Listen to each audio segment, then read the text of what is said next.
பாரத அன்னையின் அன்பு புதல்வா, நாடு நல்லா இருக்க நாளும் நேரமும் தெரியாமல் உழைக்கும் தலைவா, உங்களுடைய பிறந்த நாள் தேசத்தின் வளர்ச்சி நாள். திரு வி ரமேஷ் அட்வொகேட், மத்திய சென்னை மேற்கு மாவட்ட பொதுச் செயலாளர், அண்ணாநகர் சட்டமன்ற பொறுப்பாளர். வணக்கம் சவுக்கு மீடியா நேயர்களே.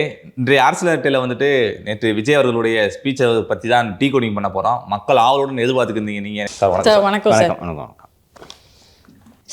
முதல்ல எதிர்ப்பு தெரிவிச்சிருங்க. ஞாயிற்றுக்கிழமை உயிர் எடுக்கிறேன்னு சொல்லுங்க. அதனே இன்னைக்கு நாங்க விஜய் தலைப்பு அப்படின்றதுனால ரொம்ப ஆர்வமா தான் இருக்கோம். மகிழ்ச்சி. 5,75,000 சப்ஸ்கிரைபரை தொட்டுட்டோம். ஸோ தொடர்ந்து சப்போர்ட் பண்ணுங்க. இப்போ நிகழ்ச்சிக்கு போகலாம். நன்றி நன்றி நன்றி. திரு விஜய் மீது இருக்க அன்புனால இவங்க என்ன பண்றாங்கன்னா, டிவிக்குன்னு சொல்லிட்டு டைம் போட்டு பார்த்துட்டு போயிடுறாங்க. அது நம்மளுக்கு சந்தோஷம் தான். நம்மள டைம் ஸ்டாம்ப் போட சொல்றாங்க. ஏன் போடலைன்னா, எப்படி ஒரு தாய்க்கு குழந்தைகள் மேல பாகுபாடு இருக்கக்கூடாதோ அது மாதிரி தான். இது நாம செய்தி ஊடகம், எல்லா நியூஸையும் மக்கள்கிட்ட கொண்டு போய் சேர்க்கிறோம். அதுதான் நம்ம வேலை. அதைத்தான் நம்ம செய்கிறோம். எது முக்கியம் என்று நாம் கருதுகிறோமோ அந்த விஷயத்தை பாரபட்சம் இல்லாமல் நாம் இன்றைக்கி விவாதிக்கிறோம். அவ்வளோதான். அது இந்த ரசிகர்கள் அது இயல்பாக புரிஞ்சுக்க முடியுது. அவங்களுக்கு அந்த நியூஸ் தான் வேணும். ஆனால் அதையும் பாருங்கன்னு தான் நாங்கள் அவங்ககிட்ட கோரிக்கையாக வைக்கிறோம். கிட்னி விஷயத்தை தெரிஞ்சுக்குங்க. நேற்று உங்கள் தலைவர் பேசியிருக்காரு, நெல் கொள்முதலுக்கு மூட்டைக்கு 40 ரூபா வாங்குறாங்கன்னு. அதுவும் முக்கியன்றதை நீங்கள் தெரிஞ்சுங்க. அதுக்காக தான் அவர் பேசுகிறாரு. தலைவர் பேசினாலும் இல்லைனாலும் நாங்கள் எல்லா விஷயங்களையும் பேசுகிறோம். உங்கள் தலைவருக்காகவும் பேசுகிறோம். இதெல்லாம் எடுத்து அவர் பிரச்சாரத்தில் பேசணுன்றதுக்காக பேசுகிறோம். இது சின்ன விஷயம், அதெல்லாம் பெருசுப்படுத்தாதீங்க. சரி சார், எப்போவும் நீங்கள் பிரச்சாரம் முடிஞ்சோடனே விஜய் அவர்களுடைய பிரச்சாரம் எப்படி இருக்குது அப்படின்னு எங்களை பார்த்து கேட்பீங்க. நீங்கள் ஃபஸ்ட்டு சொல்லுங்கள் சார், எப்படி சார் இருந்துச்சு? ஸோ ஓகே, என்னோடய ப்ரிலிமினரி கமெண்ட்ஸை சொல்லிடுறேன். டீட்டெயிலாக அனலைஸ் பண்ணலாம். Impressive. Vijay has improved. First இந்த சினிமா தன்மை போய்விட்டது என்று நான் புரிந்து கொள்கிறேன், வரவேற்கிறேன். ஒவ்வொருத்தருக்கும் ஒவ்வொரு ஸ்டைல் என்று வைத்து கொண்டாலும் அரசியல் பிரச்சாரத்துக்கு வரும்போது இந்த சினிமாவில் வில்லனை பார்த்து பேசுகிற பஞ்ச் டைலாக்குகள் உங்கள் ரசிகர்களுக்கு ஓப்பானதாக இருக்கலாம். என்னை போல் ஒரு வாக்காளனுக்கு இவர் என்னப்பா சினிமா மாதிரியே பேசுகிறாரு என்று தான் தோன்றும். அதெல்லாம் விட்டுட்டு இஷ்யூவை பேச ஆரம்பிச்சிட்டார் அப்படின்றதுல எனக்கு உள்ளபடியே மகிழ்ச்சி. அண்ட் டைரெக்டாக சிஎம் குடும்பத்தை இழுத்தது எனக்கு பெருமகிழ்ச்சி. இப்படி தான் இருக்கணும் பாலிடிக்ஸ். இந்த சுற்றி வளைச்சு பட்டும் படாமல் நிழல் யுத்தம் செய்வது. விக்கிரவாண்டி மாநாட்டிலலாம் நிழல் யுத்தம் தான் செஞ்சார் இல்லைங்களா? அதுக்கு பிறகு நடந்த நிகழ்ச்சி எஸ்ஆர்எம்சி சென்டர்னு நினைக்கிறேன். அங்கே நடந்த நிகழ்ச்சியிலையும் நிழல் யுத்தம் தான். பாசிசம் பாயாசம் இதெல்லாம் வேணாம். கட்சி பேரை சொல்லி நீ தான் ஏன் பண்ணிட்டு இருக்கிற அப்படின்னு பளிச்சுன்னு சொல்லுங்கள். ஏன்னா நீங்கள் யுத்த காலத்துக்கு வந்துட்டீங்க. அவங்க கத்தி எடுத்துகிட்டு வந்துட்டாங்க, நீங்களும் கத்தி எடுத்துகிட்டு வந்துட்டீங்க. இங்கே போய் நிழலோட யுத்தம் செய்து கொண்டு இருப்பது சரியில்லை. அதனால் பளிச்சென்று விஷயங்களை பேச தொடங்கிவிட்டார். எதிரிகளை நேரடியாக சாடுகிறார். இதைத்தான் நான் விஜய் அவர்களிடம் எதிர்பார்க்கிறேன். சினிமா தன்மை அவருடைய உரைகளில் குறைந்திருக்கிறது. ஒரு அரசியல்வாதியாக பரிணாம வளர்ச்சி அடைந்து கொண்டிருக்கிறார் என்று நான் பார்க்கிறேன். தொடக்கத்திலெல்லாம் விஜய் அவர்களோட இந்த முதல் பிரச்சார கூட்டமாகட்டும், அதுக்கு முன்னாடி பொதுக்குழுவில் பேசினதாகட்டும், மாநாட்டில் பேசினதாகட்டும், அவர் மீது கடுமையான விமர்சனங்கள் வந்த போதெல்லாம் நான் தொடர்ந்து சொல்லிகிட்டு இருந்தது, அவர் கற்றுக்கிட்டு இருக்காருங்க. His learning, give him some டைம்னு சொன்னேன். கற்றுக்கிட்டு இம்ப்ரூவ் பண்ணிட்டார். அவ்வளோதான். அடுத்தடுத்த கூட்டங்களில் இன்னும் மெருகேறுவார், இன்னும் சிறப்பாக பரிமளிப்பார் என்று நான் எதிர்பார்க்கிறேன். அதாங்க சார், இப்போ திமுக வைக்கிற விமர்சனமே அதுதானுங்க சார். சினிமா டயலாக் பேசிகிட்டு இருக்காரு, இன்னும் ஹீரோவாகவே இருக்காரு அப்படின்னு சொல்லும்போது இந்த மாற்றம் திமுகவை தான் கதி கலங்க வச்சுருக்கோன்னு நினைக்கிறேன். அது ஒரு வகையில் உண்மை. இன்னொரு கோணத்தில் பார்த்தால் சினிமா வசனங்களை எழுதி அதே வசனங்களை மேடையில் பேசித்தானே நீங்கள் அரசியலுக்கு வந்தீர்கள். காலம்தானே இன்று மாறிவிட்டது. ஆகாரத்திற்காக அழுக்கை தின்று குளத்தை சுத்தப்படுத்துகிறதே மீன், அதுபோலத்தான் நானும் என்று குணசேகரன் பேசிய வசனத்தை நீங்கள் மேடையிலே பேசினீர்கள். உண்டா இல்லையா? ரூபாய்க்கு 3 படி லட்சியம், இப்படியெல்லாம் அடுக்கு மொழியில் வசனங்களை, சினிமா வசனங்களைத்தானே நீங்கள் இங்கே பேசினீர்கள். கருணாநிதி தமிழகத்திற்கு எப்படி அறிமுகமானார்? எப்படி அறிமுகமானார்? பராசக்தி அந்த எழுத்தாளர். அதுக்கு முன்னாடியே நாடகம் எழுதிட்டு இருந்தாருமா? நேராக சினிமாவுக்கு தான் வந்தார் அவர்.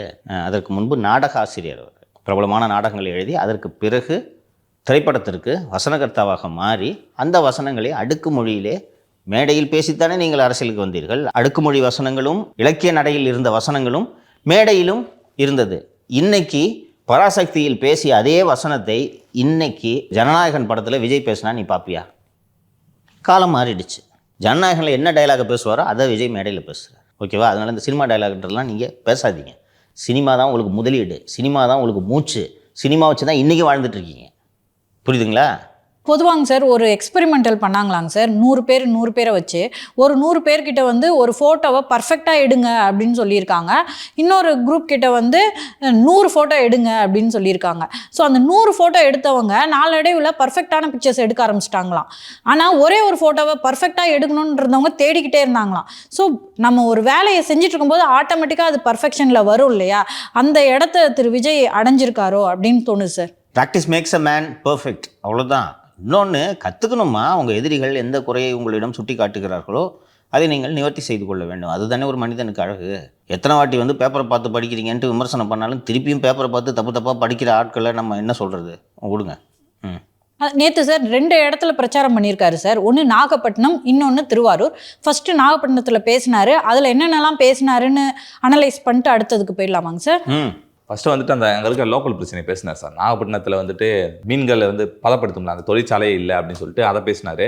அடுத்து வந்துட்டு இந்த விஜய் வந்து களத்துக்கு வரது புதுசு கிடையாது, அப்போவே வந்துட்டு அப்படின்னு சொல்லிட்டு 2011 பிப்ரவரி 22 இந்த மீனவர்கள் தாக்கப்பட்டது சம்மந்தமாக பொதுக்குழு கூட்டம் நடத்தினேன் அப்படின்னு சொல்லிட்டு சொல்லியிருந்தார்.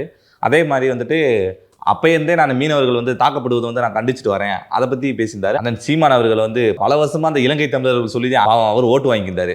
ஏன்னா என் வாழ்க்கையில வந்து மண்ணலி போறியாடா அப்படின்ற மாதிரி அதையும் சொல்லிட்டாரு. இலங்கை தமிழர்கள் வந்து தாய்ப்பாசம் தந்துக்கு இந்த தலைவனை இழந்து வாடுறீங்க, இருந்தாலும் வந்துட்டு அவங்கள பாதுகாக்க வேண்டியது நம்மளோட கடமை அப்படின்ற மாதிரி சொல்லியிருந்தார்.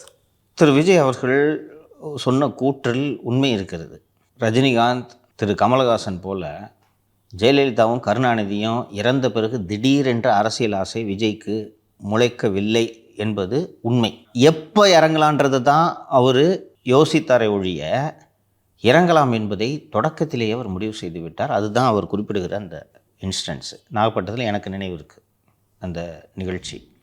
நானே இப்போ ஒரு சினிமா நடிகர், இவர் எதுக்கு இங்கே இருக்காரு அப்படின்ட்டு பார்த்தேன். திரு விஜய் அவர்கள் சொல்லாமல் விட்ட ஒரு விஷயம், அண்ணா ஹசாரே ஊழலுக்கு எதிராக காங்கிரஸ் அரசுக்கு எதிராக டெல்லியில் நடத்திய இந்த உண்ணாவிரதம் இருந்தார் அல்லவா, அதில் விஜய் பங்கேற்றிருக்கிறார். தமிழகத்தை பொறுத்தவரை அந்த மீனவர்கள் அப்போல்லாம் அடிக்கடி சுடுவாங்க. இது சுடுறதுக்கு காரணம் என்னென்னா, அப்போது போர் நடந்துக்கிட்டு இருந்துச்சுல்ல, இங்கேருந்து புலிகளுக்காக இந்த பொருட்கள் எல்லாம் எடுத்துகிட்டு போவாங்க, மீனவர்கள் மூலமாகவும் பொருட்கள் போகும். அவன் சுற்றுவான், அவன் போர் நடந்துகிட்ருக்கு, நீ அங்கே மீன் பிடிக்க வரேன்ட்டு சுற்றுவான். அடிக்கடி நடக்கும். இப்படி ஒரு 2 மாதத்துக்கு ஒருத்தனாவது சுட்டு கொண்டுருவாங்க. அந்த சமயத்தில் அந்த ஈழப் போரை ஒட்டி ரொம்ப கொதிப்பில் இருந்துச்சு தமிழகமே. அப்போது போய் இவர் விஜய் அவர்கள் நாகப்பட்டினத்தில் ஒரு மாநாடு நடத்தினார். விஜய் மக்கள் இயக்கம் மூலமாக இப்போ வந்தேன், இப்போ வந்திருக்கேன்றாரு. அதை ஆன்சர் பண்ணிட்டார். இன்னொன்று, திரு விஜய் அவர்கள் ஒரு விஷயத்தை குறிப்பிடுகிறார். வீக்கெண்ட் அரசியல்வாதி அப்படின்ட்டு சனிக்கிழமைகளில் பிரச்சாரம் செய்வதனால் அவர் விமர்சனம் செய்கிறாங்க. லுக், ஒர்க்கிங் டேயில் நான் வந்தேன்னா எல்லாருக்கும் சிரமம் ஏற்படும், அதனால் நான் விடுமுறை நாளை தேர்ந்தெடுத்து சனிக்கிழமைகளில் வருகிறேன்னு சொல்கிறாரு. இது சரிதானே? சரிதான் சார், எனக்கு சரியாக தான் சார் படுது. ஏன்னா வந்து சார் இன்னைக்கு சண்டே சார், சாட்டர்டே வந்து பிரச்சாரம் பண்ணுறாரு, கூட்டம் அதிகமாக இருக்குது. நம்மளுடைய முதலமைச்சர் மு.க. ஸ்டாலின் அவர்களே கூட்டத்தை கூட்டி இடையூறை ஏற்படுத்துகிறாங்க அப்படின்ற விமர்சனத்தை வைக்கிறாங்க. அப்படி இருக்கும்போது இது வீக் டேஸில் அவர் பண்ணார்னா ஒருவேளை மக்களுக்கு வந்து அது எதிராக கூட மாற வாய்ப்பு இருக்குது. முதல்வர் அவர்கள் கலந்து கொள்ளும் நிகழ்ச்சிகளுக்காக பள்ளி வாகனங்களை எல்லாம் அனுப்பி வையுங்கள் என்று தனியார் பள்ளிகள்கிட்ட அரசு, அந்த மாவட்ட நிர்வாகம் உத்தரவிட்டு அந்த பள்ளிகளோட வாகனங்கள்லாம் மக்களை ஏற்றி செல்வதற்கு பயன்படுத்தப்பட்டதை நம்ம பார்க்குறோம். ரைட்டா? அதே போல் சேலத்தில் இளைஞரணி மாநாடு நடந்த போதும் பள்ளி கல்லூரி வாகனங்களை எல்லாம் வாடகைக்கு தான் எடுத்துக்கிட்டு ஸ்கூலுக்கு இதுக்கெல்லாம் தேவைப்பட்டால் லீவ் விடுங்கன்ட்டுலாம் பண்ணியிருந்தாங்க. அதுபோக திரு விஜய் அவர்கள் திருச்சி, பெரம்பலூர், அரியலூர், நாகப்பட்டினம் மற்றும் திருவாரூர் ஆகிய மாவட்டங்களுக்கு சென்ற போது வந்த கூட்டத்தை பார்த்தோம். இவ்வளோ பெரிய ஊராக இருந்தாலும் இங்கேயே போக்குவரத்து நெருக்கடி எவ்வளோ இருக்குது அப்படின்றத நம்ம பார்க்குறோம். அந்த ஊர்லாம் பார்த்தீங்கன்னா சின்ன சின்ன ஊர். நம்ம வெளியூர் போகும்போது பார்க்குறோம்ல, சில நேரங்களில் நீங்கள் அந்த ஊர் உள்ளே போயிட்டு போகணுன்னு பார்த்தா ஊரே மொத்தமே 1.5 பஸ் அளவுக்கு தான் ரோடு சைஸ் இருக்கும். அதுதான் அந்த பக்கத்தில் ஒரு பல கிராமங்களுக்கு அதுதான் ஒரு டவுனாக இருக்கும். அந்த இடத்துல தான் விஜய் பிரச்சாரம் பண்ண வேண்டி வரும். அப்படி இருக்கும்போது அங்கே விஜய் வராருன்னு சொன்னால் போக்குவரத்து எப்படி இருக்கும்? அப்போது ஒரு ஒர்க்கிங் டேயில் ஒரு திங்கட்கிழமையோ ஒரு புதன்கிழமையோ விஜய் பிரச்சாரத்தை செய்கிறார் என்றால் விஜயை பார்க்க வேண்டும் என்ற ஆர்வத்தில் மக்கள் இப்படித்தான் கூடுவார்கள். விஜய்க்கு சம்மந்தம் இல்லாதவர்களுக்கு, விஜயை பார்க்க விருப்பமில்லை என்கிறவர்களுக்கு எவ்வளவு சிரமங்கள் ஏற்படும். அது விஜய் மீது கோபமாகவும் திரும்பலாம் அல்லவா? ஸோ அதை தவிர்க்கணுன்ட்டு நினச்சிருக்கலாம்ல. இங்கே இவ்வளோ கூட்டம் வருன்றது விஜய்க்கு நல்லா தெரியும். அப்போ அதை தவிர்க்கணும். வீக்கெண்டு, வெள்ளிக்கிழமை, ஸ்கூலு, காலேஜ், பிள்ளைங்களுக்கு மெயினாக. இன்னொன்று, விஜயோட ஆடியன்ஸில் பிள்ளைங்க தானே நிறைய இருக்காங்க. இளைஞர்கள் என்ன கல்லூரி படிப்பாங்க, எனக்கு லீவு கிடைக்கும். ஸ்கூல்லேருந்து ஸ்டார்ட் பண்ணு. ஓகே. ஆமா, குழந்தைங்களெல்லாம் மீட் பண்ணி நேத்து மாலை போட்டு விட்டார் ஒரு குழந்தைக்கு. அவங்களுக்கு டிஸ்டர்பன்ஸ் வரக்கூடாது, அதனால நான் வீக்கெண்டை சூஸ் பண்ணுறேன்றார். அது நியாயமான காரணமாக தானே தெரியுது. நீங்கள் அதை வச்சுட்டு வீக்கெண்டு பொலிட்டீஷியனாக உங்களை மாதிரி காலேஜ் பஸ் எல்லாம் பிடுங்கிக்கிட்டு ஒன்றும் நிகழ்ச்சி நடத்தல. And what he says is right. அந்த ஒரு இம்ப்ரூவைஸ் ஆகிறாருன்னு சொல்கிறேன்ல, அவரோட கிரிட்டிக்ஸுக்கு ஒன்றா பதில் சொல்லிக்கிட்டே வர்றாரு. என்ன வீக்கெண்டுன்னு சொல்கிறீங்க, நான் இந்த காரணத்துக்காக தான் வீக்கெண்டை தேர்ந்தெடுத்தேன். நான் நினச்சேன்னா வாரத்தில் 7 நாள் என்னால் வர முடியும். ஆனால் அப்படி வராமல் தவிர்ப்பதற்கு காரணம் மக்களுக்கு இடையூறு ஏற்படுத்தக்கூடாது என்பதற்காக. இன்னொன்று, வாரம் 7 நாள் வந்தா அதே திமுக காரங்க தான் கதற போறாங்க. நேத்து விஜயை பார்க்க வந்த எல்லாருமே இன்னைக்கு சண்டே ரெஸ்ட் எடுத்துட்டு மண்டே அவங்களுடைய வேலைகளை பார்க்கறதுக்கு அது வசதியா இருக்கும். மரத்துல ஏறினதுலாம் டயர்டா இருக்கும். நான் ஓய்வு எடுத்துட்டு திங்கக்கிழமை ஸ்கூலுக்கு போகிறேன். விஜய் அவர்களே சொல்லியிருக்காரு சார், எதுக்கு வீக்கெண்ட்னா கொஞ்சம் அவங்களுக்கும் கொஞ்சம் ரெஸ்ட் விடணும்ல அப்படின்ட்டு. அந்த மண்ணரிப்பு, அந்த அலையத்தி காடுகள் இருக்குல்ல சார், அது வந்துட்டு அழிக்கப்படுது, அதை வந்து பாதுகாக்கணும் அப்படின்னு சொல்லியிருந்தாரு. பாதுகாக்கிறதுக்கு எந்த விதமான நடவடிக்கை எடுக்கல அப்படின்னு சொல்லிட்டு ஃபேக்ட் செக் தமிழ்நாடு போட்டாங்க. கிட்டத்தட்ட ஒரு கூடி இருக்கு சார், ஏதோ 4% ஏதோ சம்திங் கூடி இருக்கு போல. இவ்வளோ கூடி இருக்கு, இவர் தப்பான தகவலை சொல்றாரு அப்படின்னு சொல்லிட்டு ஃபேக்ட் செக் வந்துருது.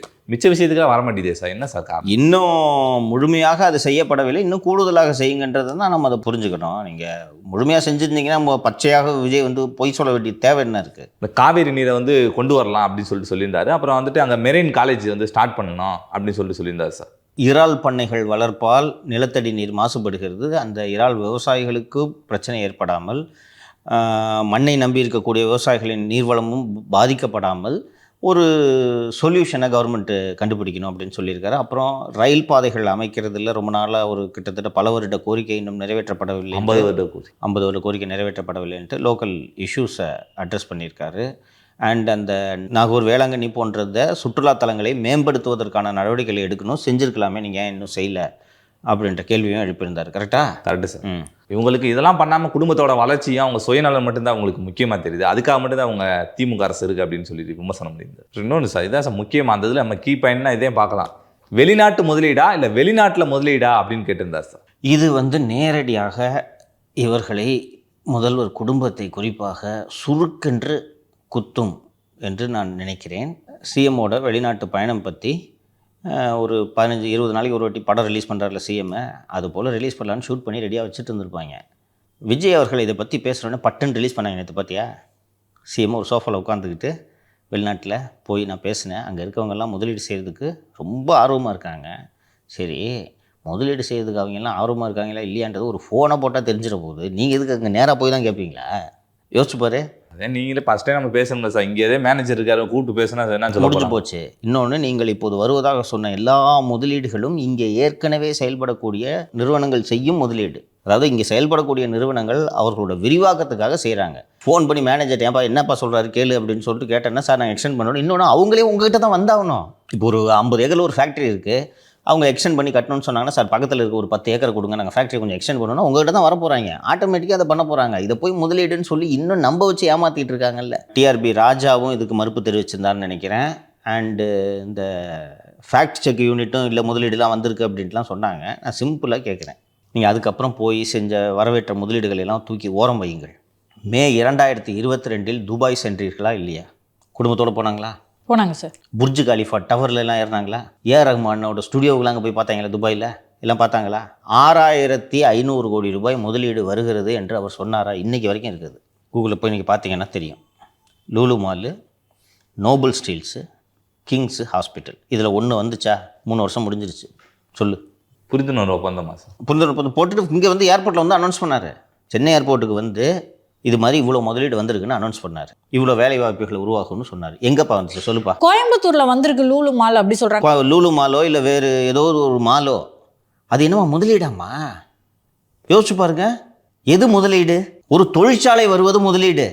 96 கருணாநிதி முதல்வராக இருந்த காலகட்டத்தில் செயின்ட் கோபைன் கண்ணாடி தொழிற்சாலை ஸ்ரீபெரும்புதூரில் வந்தது. டெல்லு வந்துச்சு, நோக்கியா வந்துச்சு, அது முதலீடு. நோக்கியா ஆலை இப்போது மூடப்பட்டு விட்டது. அந்த நோக்கியா ஆலை உள்ளபடியே வேலை வாய்ப்புகளை உருவாக்கியது. +2 முடித்த பொம்பளை பிள்ளைங்களுக்கு பூரா மாதம் நல்ல சம்பளம். அது முதலீடு. எக்ஸ்பிரஸ் அவனி போயிருக்கியா? எந்த மாலுக்கு தான் போயிருக்கிறது வரைக்கும்? ஃபீனிக்ஸ் மால் போயிருக்கியா? என்ன இருக்குது அங்கே ஃபீனிக்ஸ் மாலில்? நிறைய பிராண்டோட கடை இருக்கா, பீஸா பர்கர் வைக்கிறது சொல்லிட்டு இந்த சும்மா 2 கதை இருக்குது சார். தியேட்டர் இருக்கா? சரி, இதனால் தமிழ்நாட்டுக்கு என்ன பிரயோஜனம்? என்ன வேலை வாய்ப்பு வருது? ஒரு 4 பேர் நிற்பால சார் முன்னாடி. அதை வேலை வாய்ப்புன்னு எடுத்துக்க முடியுமா? தொழிற்சாலைகள் அப்படின்ற வேலை வாய்ப்பை கம்பேர் பண்ணும்போது இது முதலீட்டுக்கான வேலை வாய்ப்பு கிடையாது. மேனுஃபேக்சரிங் இண்டஸ்ட்ரீஸ் வரணும். புரியுதா? இப்போ நான் சொன்னேன்ல செயின்ட் கோபைன்னு ஹிண்டாய் காரு, இன்னொரு இருக்குல்ல அங்கே ஹிண்டாய் இப்போவும் ஃபங்க்ஷன் ஆகிட்டு இருக்குல்ல, இது உற்பத்தி. இல்லை சாஃப்ட்வேர் கம்பெனியாவது வரணும் சார். ஏதாவது ஒன்று, அதுதான் உற்பத்தி. மேனுஃபேக்சரிங் செக்டாரில் இன்வெஸ்ட்மெண்ட் வரணும். லூலு மால் இன்வெஸ்ட்மெண்ட்டா? லூலு மாலை வந்து ஒரு மால் ஓப்பன் பண்ணுறதுக்கு நீங்கள் போய் அவனை போய் துபாயில் போய் கூப்பிடணுமா? அவன் தேடி வருவான்யா. வட இந்தியாவில் இருக்கக்கூடிய அந்த ஃபீனிக்ஸ் நிறுவனம் இங்கே எதுக்கு வந்து ஆரம்பிக்குது? நீங்கள் கூப்பிட்டீங்களா? அதிமுக ஆட்சியில் தான் வந்துச்சுன்னு நினைக்கிறேன் ஃபீனிக்ஸ் மால். ஆமாம். ஜெயலலிதா போய் கூப்பிட்டு வந்தாங்களா? ஏன்பா ஃபீனிக்ஸ் ஓனர் நான் போய் அங்கே பார்த்துட்டு வரேன்னு எல்லாம் பார்த்தா பைத்தியார் மாதிரி தெரியுதா? சார் எனக்கு டவுட்டுங்க சார், கலைஞர் இருக்கும்போது தான் இவ்வளோ கம்பெனிகள் இங்கே வந்திருக்காங்க, இன்வெஸ்ட் பண்ணியிருக்காங்கன்னு சொல்கிறீங்க. அவருடன் இருந்து அரசியல் பயின்றவர் தான் திரு மு க ஸ்டாலின் அவர்கள். அவரால் இந்த அளவுக்கு நிதிகளை இங்கே ஈட்டிட்டு வர முடியல, தொழிற்சாலைகளை உருவாக்க முடியலன்னா எந்த இடத்துல அவர் பின்தங்குறாரு சார்? அவரோடு இருந்தார் என்று சொல்லுங்கள், அவரோடு இருந்து கற்றுக்கொண்டார் என்பதை சொல்லாதீர்கள். அவரோடு இருந்து இவர் எதையுமே கற்றுக்கொள்ளவில்லை என்பதை தான் நாம் 4.5 ஆண்டு காலமாக பார்த்து கொண்டிருக்கிறோம். ஃபஸ்ட்டு இது ஒரு விஷயம் சொல்லுமா, கலைஞர் இருந்தார் இதெல்லாம் வந்துச்சுன்னு நீங்கள் சொல்கிறீங்க. கலைஞர் என்ன கொரியாவுக்கு போயாமா ஹுண்டாய் கூட்டு வந்தார்? சொல்லுங்கள். அமெரிக்காவுக்கு போய் டெல்லை கூட்டு வந்தாரா? ஜெர்மனி போய் BMW கூட்டு வந்தாரா? என்னமா லாஜிக் இது? கேட்குறவன் கேனையனாக இருந்தாலும் எருமாடு ஹெலிகாப்டர் ஓட்டுதுன்னுவாங்கல்ல, அந்த கதை தான் இவங்க கதை. அதைத்தான் விஜய் சுட்டி காட்டுறாரு. இப்போது உள்ளபடியே நீங்கள் அங்கே போய் ஒரு பீங்காங் கம்பெனி தான் கூட்டின்னு வரீங்கன்னா அப்போது உங்களோட முதலீட்டுக்காக தான் போனீங்களா? அவர் ஏன் அப்படி கேட்குறாருன்னா, துபாய்க்கு இந்த 6500 கோடி முதலீடுன்னு சொன்னாங்களா, அந்த 6500 கோடி இவங்க பணம். நான் பல நிகழ்ச்சியில் சொல்லியிருக்கேன். ஏன் அந்த முதலீடு வரலன்னா கொண்டு போனாங்களா இங்கேருந்து? எப்படின்னா, லூலு மால் ஓனர் இருக்கார்ல, யூசுஃப் அலின்னு நினைக்கிறவங்க பேர், ஓனர் இருக்கார்ல, அவர்கிட்ட போய் இவங்க பணத்தை கொடுத்துருது. கொடுத்த உடனே அவங்க பணத்தை வச்சு இங்கே வந்து லூலு மால் ஓப்பன் ஆகும். அன்அஃபிஷியலாக இவங்க பேரில் அதை எழுதி வச்சுருவாங்க, பதிவாகாது. ஓகேவா? பண்ணிவிட்டு அவருக்கு ஒரு பர்சன்டேஜ், அவர் பேரில் அதை முதலீடு செய்யறதுனால அவருக்கு ஒரு பர்சன்டேஜ் கொடுத்துருவாங்க. இப்போ எக்ஸ்பிரஸ் அவென்யூ தான் அந்த லூலு மால்னு வச்சுக்கோங்க. பணத்தை கொண்டு வந்து முதலீடு பண்ணோடனே எக்ஸ்பிரஸ் அவென்யூலேருந்து வர்ற வருவாய் இவங்களுக்கு வந்துட்டு இருக்கும். புரியுதா? வெறும் பணத்தை இந்த ரூம் ஃபுல்லாக அடுக்கி வச்சுருந்தா அது வருவாய் ஈட்டி தருமா? மக்கி தான் போகும், மாட்டிக்குவீங்க. இப்படி இதை முதலீடு செஞ்சால் காலத்துக்கும் பட்டத்து இளவரசர் வர வேணாமா? இன்ப நிதிக்கு புள்ள பிறந்து அந்த பிள்ளைக்கு புள்ள பிறகுற வரைக்கும் சேர்த்து வச்சுருக்காங்க. அதை சரியான முறையில் முதலீடு செய்யணும்ல. நீ பாட்டுக்கு எல்லாத்தையும் ரூபாயை அடுக்கி வச்சுருந்தேன்னா, மோடிக்கு ஒரு 29 வர நேரத்தில் என்ன எல்லாரும் நாட்டில் சந்தோஷமாக இருக்காங்க. 500 நோட்டு செல்ல அது பண்ணால் என்ன பண்ணுவேன்? ஓடு. தேர்தல் நெருக்கத்தில் இல்லை ஜி இந்த வாட்டி நீங்கள் ஏதோ கொஞ்சம் தோக்குற மாதிரி தெரியுது ஜி அப்படின்னா, ஒரு நாட்டில் நிம்மதியாக இருக்கக்கூடாது. மித்ரம் அப்படின்ட்டு ராத்திரி 8 மணிக்கு கூப்பிட்டு ஆள் 500 நோட்டு அவுட்டு. என்ன ஆகும்? இவ்வளோ ரூம் ஃபுல்லாக இருக்க பணத்தை எப்படி மாற்றுவேன்? ஏற்கனவே இதே மாதிரி தான் சொல்லாம 2000 நோட்டு முடிச்சு விட்டாங்க. ஒரு சின்னமா மாதிரி இந்த அலைஞ்சிருக்கு. அதுக்கு தான் இந்த இன்வெஸ்ட்மெண்ட்டு. புரியுதா? ஸ்பெயின்லேருந்து வரதா சொன்ன இன்வெஸ்ட்மெண்ட் எங்கேயா சொல்லு? எங்கே இன்வெஸ்ட்மெண்ட்? நேற்று கூட மல்லு கட்டிக்கிட்டு டிஆர்பி ராஜா பதில் சொல்கிறாரு, இவ்வளோ வேலைவாய்ப்பு உருவாக்கணும். எங்கப்பா உருவாயிருக்கு வேலைவாய்ப்பு?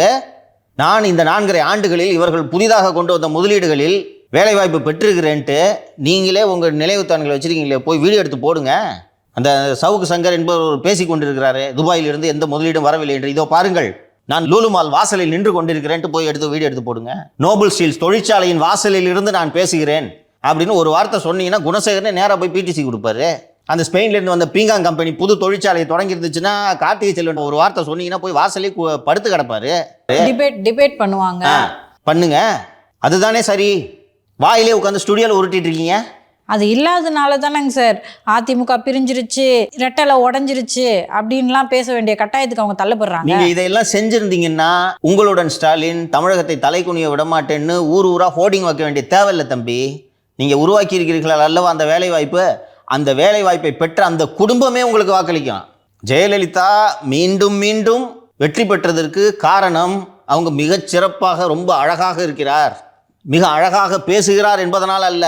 அந்த இலவச ஆடு மாடு திட்டங்களினால் பயன்பெற்ற குடும்பங்கள், தாலிக்கு தங்கத்தினால் பயன்பெற்ற குடும்பங்கள், அம்மா உணவகத்தில் உணவருந்திய குடும்பங்கள், மகளிர் சுய உதவி குழுக்களினால் பயனடைந்த குடும்பங்கள். அதிமுக அந்த 75 சீட்டு பெற்றுச்சுன்னா நமக்கு நீட்டு சாத்தியம் என்று நினைத்த குடும்பங்கள்.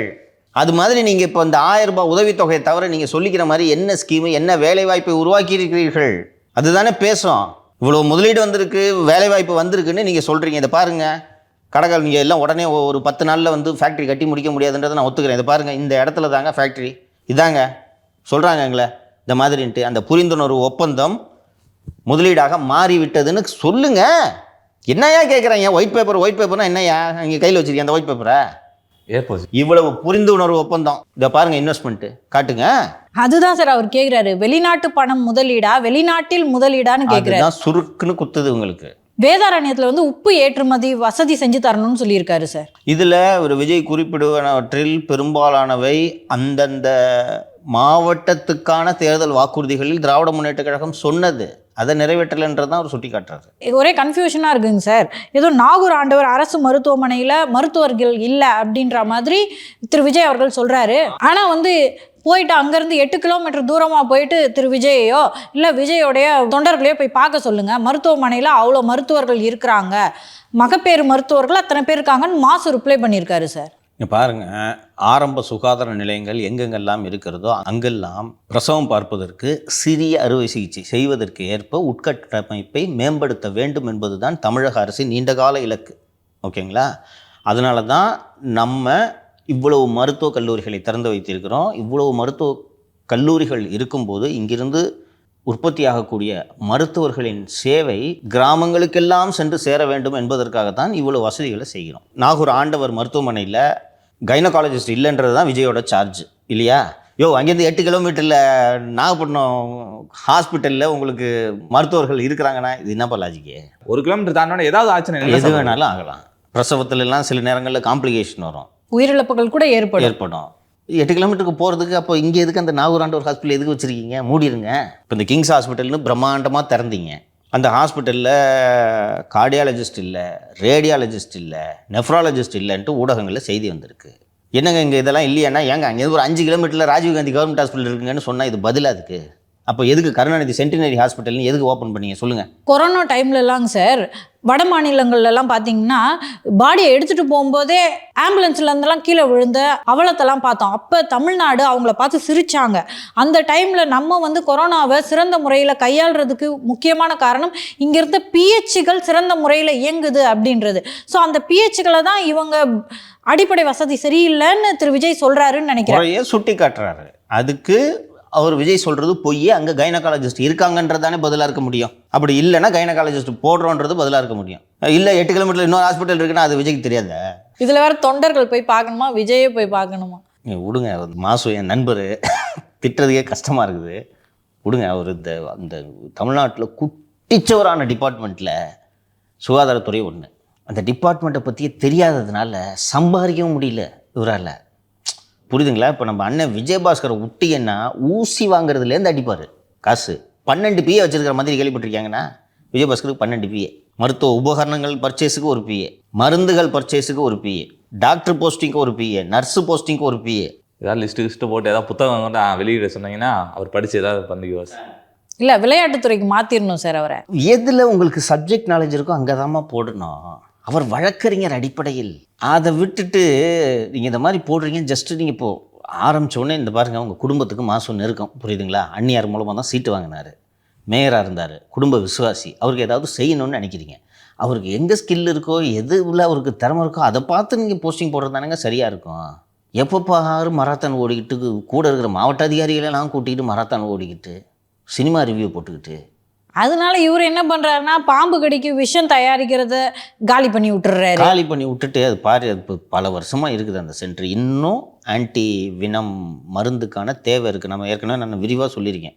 ஜஸ்ட் லைக் இது பண்ண முடியாது. குதிரையை பாம்பை கடிக்க விட்டு அதில் பண்ணுற எதிர்ப்பு சக்தியில் அதை வச்சு தான் பண்ண முடியும். அது டக்குன்னு ஈஸியாக பண்ண முடியறதில்ல. அதுக்குன்னு ஒரு இன்ஸ்டியூட் வச்சுருக்கோம். கொஞ்சம் ஃபண்ட் அதுக்கு அலாட் பண்ணால் அதை நல்லா ஒரு நல்ல அமைச்சர் என்ன செய்திருக்க வேண்டும் என்றால் அதுக்கு கொஞ்சம் அதிகம் நிதி ஒதுக்கி இதை பண்ணோன்னா அந்த சீரம் மேனுஃபேக்சரிங் யூனிட் இருக்குல்ல, இந்தியா பூரா டிமாண்ட் இருக்குது. இதுக்கு இந்தியாவில் பாம்புகள் அதிகம், இந்தியா பூரா டிமாண்ட் இருக்குது. அதை நல்லா டெவலப் பண்ணியிருந்தோன்னா நம்ம மற்ற மாநிலங்களுக்கு ஏற்றுமதி செய்யலாம். இன்றைக்கி ஹைதராபாத்லேருந்து வாங்குகிறோம், அதை விட்டுட்டு அங்கே போய் நீ ஹாஸ்பிட்டல் கட்டி உன்ட்ட தான் டாக்டர் இல்லையே, நீ ஹாஸ்பிட்டல் கட்டி என்ன பண்ண போகிற? எம்ஜிஆர் மருத்துவ பல்கலைக்கழகத்தோட துட்டை எடுத்து நீங்கள் அதை கட்டுறீங்க, அந்த இன்ஸ்டியூட்டை அழிச்சிட்டு. இது தேவையாது. ஸோ திரு விஜய் அவர்கள் இங்கே சென்னைக்கு வந்து பேசும்போது இது சம்மந்தமாக பேசணும். ப்ளஸ் அவர் வந்து மணச்சநல்லூர் MLA கதிரவன் பற்றி திருச்சியில் பேசினார். மைக்கு சரியில்லாதனால அது பெரிய அளவில் கவனம் பெறலை. இப்போ வந்து அந்த தனலட்சுமி மருத்துவமனையை விசாரிக்கக்கூடாது, SIT ஃபார்ம் பண்ணாதீங்க, நாங்களே விசாரிக்கிறோம், தமிழக அரசு உச்சநீதிமன்றத்திற்கு போயிருக்கு. அதையும் மீண்டும் ஒரு முறை பேசணும் சார். அவர் இதை விஜய் வந்து நம்ம பேட்டி பார்க்குறாரா இல்லையான்னு தெரியாது. ஜான் ஆரோக்கியசாமி பார்ப்பாரு. ஜான் ஆரோக்கியசாமி, வெங்கட்ராமன், அருண்ராஜ், நிர்மல்குமார்லாம் என்ன பண்ணிட்டு இருக்காங்கன்னு அது அவர் டீம் அதை தெரிஞ்சு தான் நான் சொல்லுவேன். இவங்கெல்லாம் என்ன பண்ணிகிட்டு இருக்காங்கன்னு ஆராயறதை விட இந்த நிகழ்ச்சியை பார்த்து நோட்ஸ் எடுத்துக்கிட்டு அடுத்த சனிக்கிழமை விஜய் அவர்கள் பேசும்போது இந்த விஷயத்தை குறிப்பாக கிட்னி திருட்டுக்கு எதிராக உச்சநீதிமன்றம் சென்ற தமிழக அரசின் அயோக்கியத்தனத்தை எல்லாம் விஜயை பேச வைக்க வேண்டும் என்று ஜான் ஆரோக்கியசாமிக்கு இந்த நிகழ்ச்சி வாயிலாக கோரிக்கை விடுக்கிறேன். இன்னொன்று வேறு சொல்லியிருந்தாரு, இந்த ரயில் பெட்டி தயாரிக்கிறதுக்கான நிறுவனம் இருந்துச்சு, அதை மூடிட்டாங்க, மறுபடியும் திறக்கணும்னு சொல்லியிருந்தாரு. இன்னொன்று வந்துட்டு நெல் கொள்முதல் பண்ணுவாங்க சார், அந்த நெல் மூட்டைகள்லாம் வந்துட்டு அப்படியே வெளியில் வச்சதுனால மழையில் நனைஞ்சிருது, அது குடோனு கட்டணும்னு சொல்லியிருந்தார் சார். அதுக்கப்புறம் சார் நான் 3 நிமிஷம் தான் பேசுகிறேன், அதுக்கே இவ்வளோ தடைகளை ஏற்படுத்துறீங்க, கரண்ட்டை கட் பண்ணி விட்டுறீங்க. இதே உங்களுக்கு பிஜேபியிலேருந்து மோடி அவர்கள் வரும்போதோ அமித்ஷா வரும்போதோ இதை நீங்கள் செய்வீங்களா அப்படின்ற கேள்வியை கேட்டிருக்காரு. செஞ்சுட்டேன் பாருங்கம்மே, பேஸ்மெண்ட் அதருங்கள்ன்றாரு.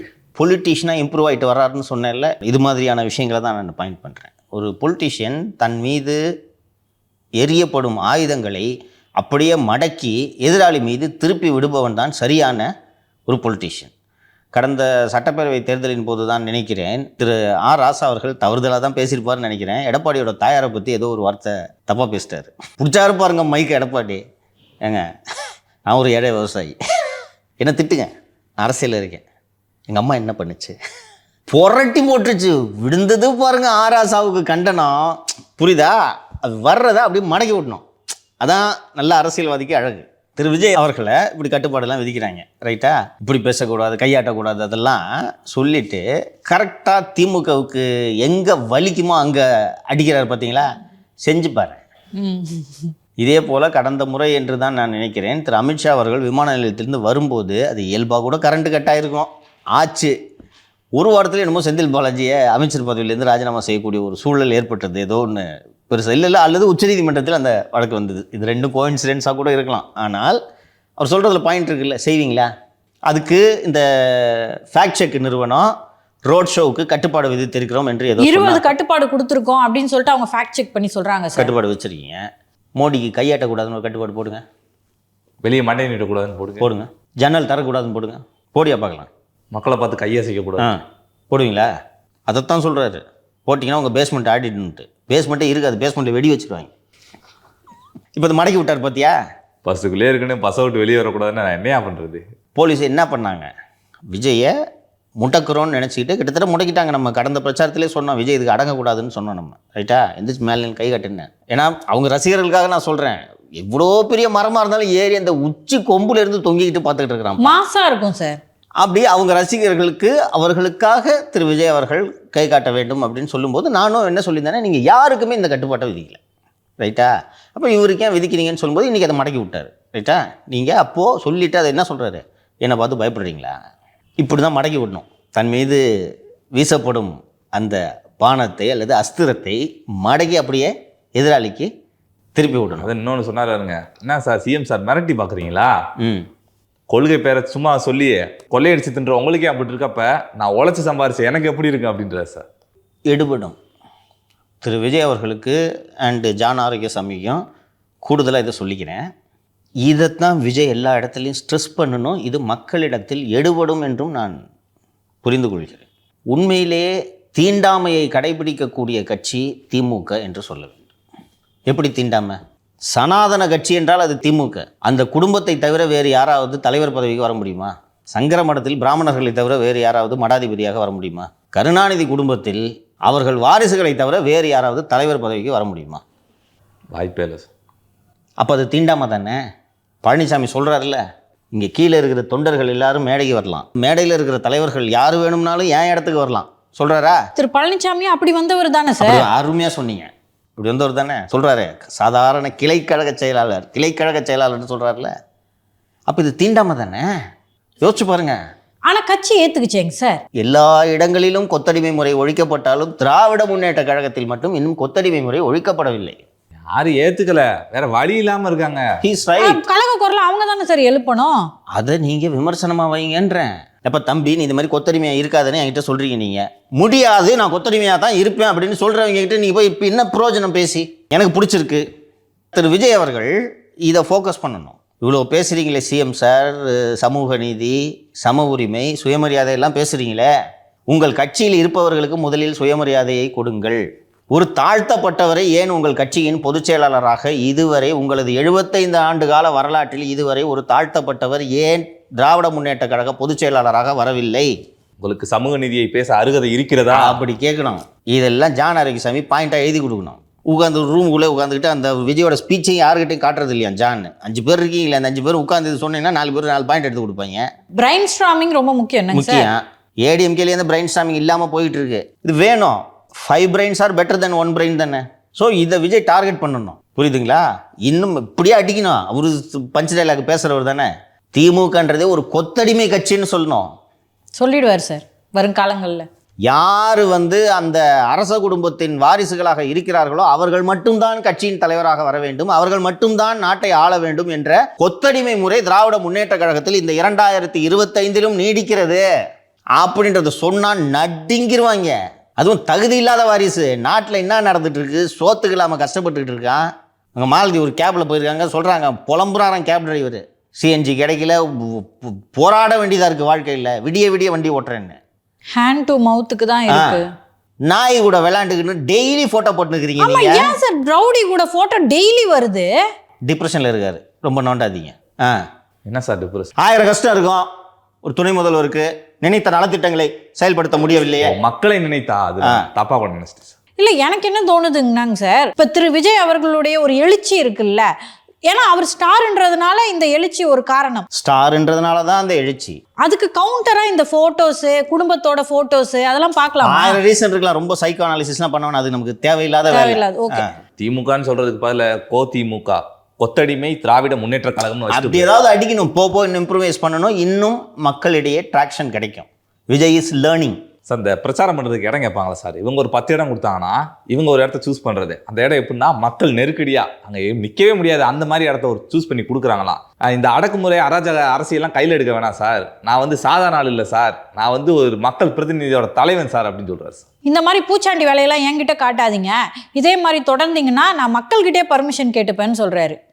இல்லை, இதுதான் நான் சொன்னேன்ல, அந்த தன் மீது விழும் அஸ்திரத்தை திருப்பி எதிரி மேலே அடிக்கணுன்றது இதுதான். அது அந்த இருக்கிறதுலே நெருக்கடியான இடத்த தேர்ந்தெடுத்து கொடுக்கறதுக்கு ஒரு முக்கியமான காரணம் என்னென்னா, ஏதாவது ஒரு அசம்பாவிதம் நிகழ வேண்டும் என்று அரசு விரும்புகிறது. இப்படியும் சின்ன பசங்க கரண்ட் கம்பத்துலேயும் மரத்துலையும் ஏறுவாங்க.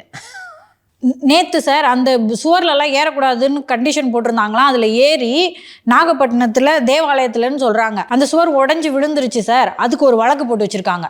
எல்லாம் பண்ணுவாங்க. அதுபோல் ஏதாவது அசம்பாவிதம் நடக்க வேண்டும் என்று இவர்கள் விரும்புகிறார்கள். உங்களுக்கு அசம்பாவிதம் இல்லாமல் நன்றாக நடக்க வேண்டும் என்று நினைத்தால் ஒரு நிர்வாகம் என்ன செய்யும் என்றால், இருக்கிறதுல கொஞ்சம் ஓப்பன் ஸ்பேஸ் அதிகமாக இருக்கக்கூடிய இடம், ஓகேவா, குரூஷியல் ஜங்ஷன் இல்லாமல், அது பார்த்திங்கன்னா விஜய் பொறுத்த வரைக்கும் மக்கள் அங்கே வந்துடுவாங்க, அவருக்கு ஒன்றும் சிக்கல் இல்லை. ஸோ கொஞ்சம் டிராஃபிக் இல்லாமல் ஒரு அவுட்டரில் ஒரு இடத்த பார்த்துட்டு, சார் இந்த இடத்துல நீங்கள் நின்று பேசிங்கன்னா இங்கே க்ரௌடு பூரா இங்கிட்ட நிற்கும், ஏறுறதுக்கு பக்கத்தில் மரமே இல்லை, கரண்ட்டு கம்பமும் இல்லை, அது போன்ற இடங்களை தேர்ந்தெடுத்து கொடுக்கலாம். இவங்க தான் 10-15 இடம் கொடுக்குறாங்களே, இவங்க வேணுக்குன்னு இதை பண்ணுறாங்களோ அப்படின்ட்டு தோணுது. விஜய் அவர்கள் நான் மக்கள்கிட்ட கேட்டுக்கிறேன் அப்படின்னு சொல்கிறதும் ஒரு நல்ல ஒரு ரெட்டாரிக் அப்படின்ட்டு தான். இன்னொன்று சார், அதாவது ஏதாவது ஒரு அசம்பாவிதம் நடந்துச்சுன்னு வைங்க, விஜய் அவர்கள் நீங்கள் கொடுத்த இடத்தினாலதே நம்ம மேலே பழி சுமத்தினா, நீங்கள் கொடுத்த இடத்தினாலதே இப்படி ஆயிடுச்சு அப்படின்னு சொல்லிட்டு திசை திருப்பி விட்டார்னா இவர் முதலமைச்சர் ஆக்கிடும். எடுபடாது. உனக்கு ஒரு வாதத்துக்கு சொல்கிறேன், ஏதோ நான் ஒரு பையன் செத்து போயிட்டான், ஓகேவா, நம்மளோட சிம்பத்தி அந்த பையன் மேலே போகுமா, வேணுக்குன்னு இவங்க அந்த நெருக்கடியான இடத்த கொடுத்து இப்படி பண்ணிட்டாங்கன்ட்டு போகுமா? பையன் மேலே சார் விஜய் மேலே பாயிறதுக்கு அது வாட்டமான ஒரு விஷயமா போயிடும், கொதறிடுவாங்க. இவங்க எல்லாம் சுத்தத்தை பற்றி பேசுகிறவங்களா? நேற்று இந்த டிஎம்கே ஈகோ சிஸ்டம் பார்த்தீங்கன்னா, விஜய் சென்ற பிறகு அங்கே பாருங்கள் எவ்வளோ குப்பைகள் கிடைக்கின்றன, இப்படி செய்கிறார்களே அப்படிலாம் பேசுகிறாங்க. அது மாதிரி ஒரு சான்ஸுக்கு தான் வெயிட் பண்ணிகிட்ருக்காங்க. அந்த கார் ஒன்று டேமேஜ் ஆச்சுல, இன்னோவா கார், ஒரு ஜெகதீஷ்னா ஏதோ ஒரு பேர், இந்த பையன் பேர் உசிலம்பட்டிக்காரர் தான். அந்த ஆளுக்கு இவங்களே ஃபோன் பண்ணி நியூஸ் தமிழ் ரிப்போர்ட்டர் யாரோ ஃபோன் பண்ணி கேட்குறாங்க. அவர் ஏதோ சொல்கிறார், இல்லைங்க இன்னும் வரலங்க இல்லைன்னு சொன்னார். அவருக்கு கார் வாங்கி தரவில்லை அப்படின்ட்டு உடனே நியூஸ் அதெல்லாம் போட்ட உடனே அந்த ஆள் அவர் திருப்பி அந்த ரிப்போர்ட்டருக்கே ஃபோன் பண்ணி பேசுகிறாரு, நீ எப்பப்பா நீ என்கிட்ட ஃபோன் பண்ணு. இல்லை நான் அவர் என்ன சொல்லியிருக்காருனாங்க சார், அந்த விஜய் டீம் வந்து தொடர்ந்து என் கூட கான்டாக்டில் இருக்காங்க, காரோட டீட்டெயில்ஸ்லாம் கேட்டுட்டு இருக்காங்க சார், எனக்கு வாங்கி தரதுக்கான ஏற்பாடில் தான் இருக்காங்கன்னு சொல்லியிருக்காரு. சொன்னால் இப்போ வாங்கி கொடுத்துட்டாங்கன்னு நினைக்கிறேன். ஓகேவா, அது ஒரு சின்ன இன்சிடென்ட்டு, அது எப்படி ஊதி பெரிதாக்குகிறார்கள் பாருங்கள். நேற்று இன்னொரு இன்சிடென்ட் நடந்துச்சு. ஒரு அம்மா 4 பவுன் செயினை காணாமா. அது செயின் எப்படின்னா கழுத்தில் போட்டிருக்காதீங்க, கைட்டு பாக்கெட்டில் வைங்க அப்படின்ட்டு கூட இருக்கிற பொண்ணு யாரோ அவங்க பொண்ணு சொல்லிச்சான். நான் என்ன கேட்குறேன், கூட்டம் எவ்வளோ வரும்னு தெரியும், அதெல்லாம் மீறி விஜயை பார்க்கணுன்றதுக்காக தான் நீங்கள் அங்கே வந்திருக்கீங்க. விஜய்க்காக ஒரு 4 பவுன் தியாகம் பண்ண மாட்டீங்களா சார்? 4 பவுன் என்ன சார், தங்க வைக்கிற ரேட் என்ன சார்? அப்போ 4 பவுன் முக்கியம்னா வீட்டில் உட்காந்துரு, டிவியில் பாரு. நம்ம எங்கே பார்த்தோம்? டிவியில். அப்போ அவ்வளோ தூரம் அந்த கூட்டத்தில் வர்றேன்னா விஜய்க்காக தியாகம் பண்ண நீ தயாராக இருக்கணும். இதில் வேற ஒரு வடக்கனை பிடிச்சி அடிச்சிருக்காங்க, அவன் உண்மையாக திருநானா இல்லையான்னு தெரில. இது மாதிரி ஊதுவாங்கன்றேன், புரியுதா? நேற்றே நான் கவரேஜ் பார்த்தேன். கூட்டத்தில் தாங்க முடியாமல் சில பேர் மயக்கம் போட்டுலாம் விழுவாங்க, க்ரௌடில் நசுக்கிடுவாங்க. ஒரு பொண்ணு, சின்ன பொண்ணு தான் நினைக்கிறேன், மயங்கிருச்சு. 2-3 பேர் தண்ணி தெளிக்கிறாங்க நியூஸ் சேனலில். ஒருவர் மயக்கம். இப்படிலாம் உங்களை டேமேஜ் பண்ணுறதுக்கு எல்லா முயற்சிகளையும் செய்வார்கள். அதெல்லாம் தாண்டி தான் நீங்கள் வரணும். நேற்று இந்த தண்ணீர் ஏற்பாடுகள் எதுவும் இல்லை அப்படிலாம் செய்தி வரல சார். நேற்று வரல. தெரிஞ்சிருச்சு, உஷாராயிட்டாங்க.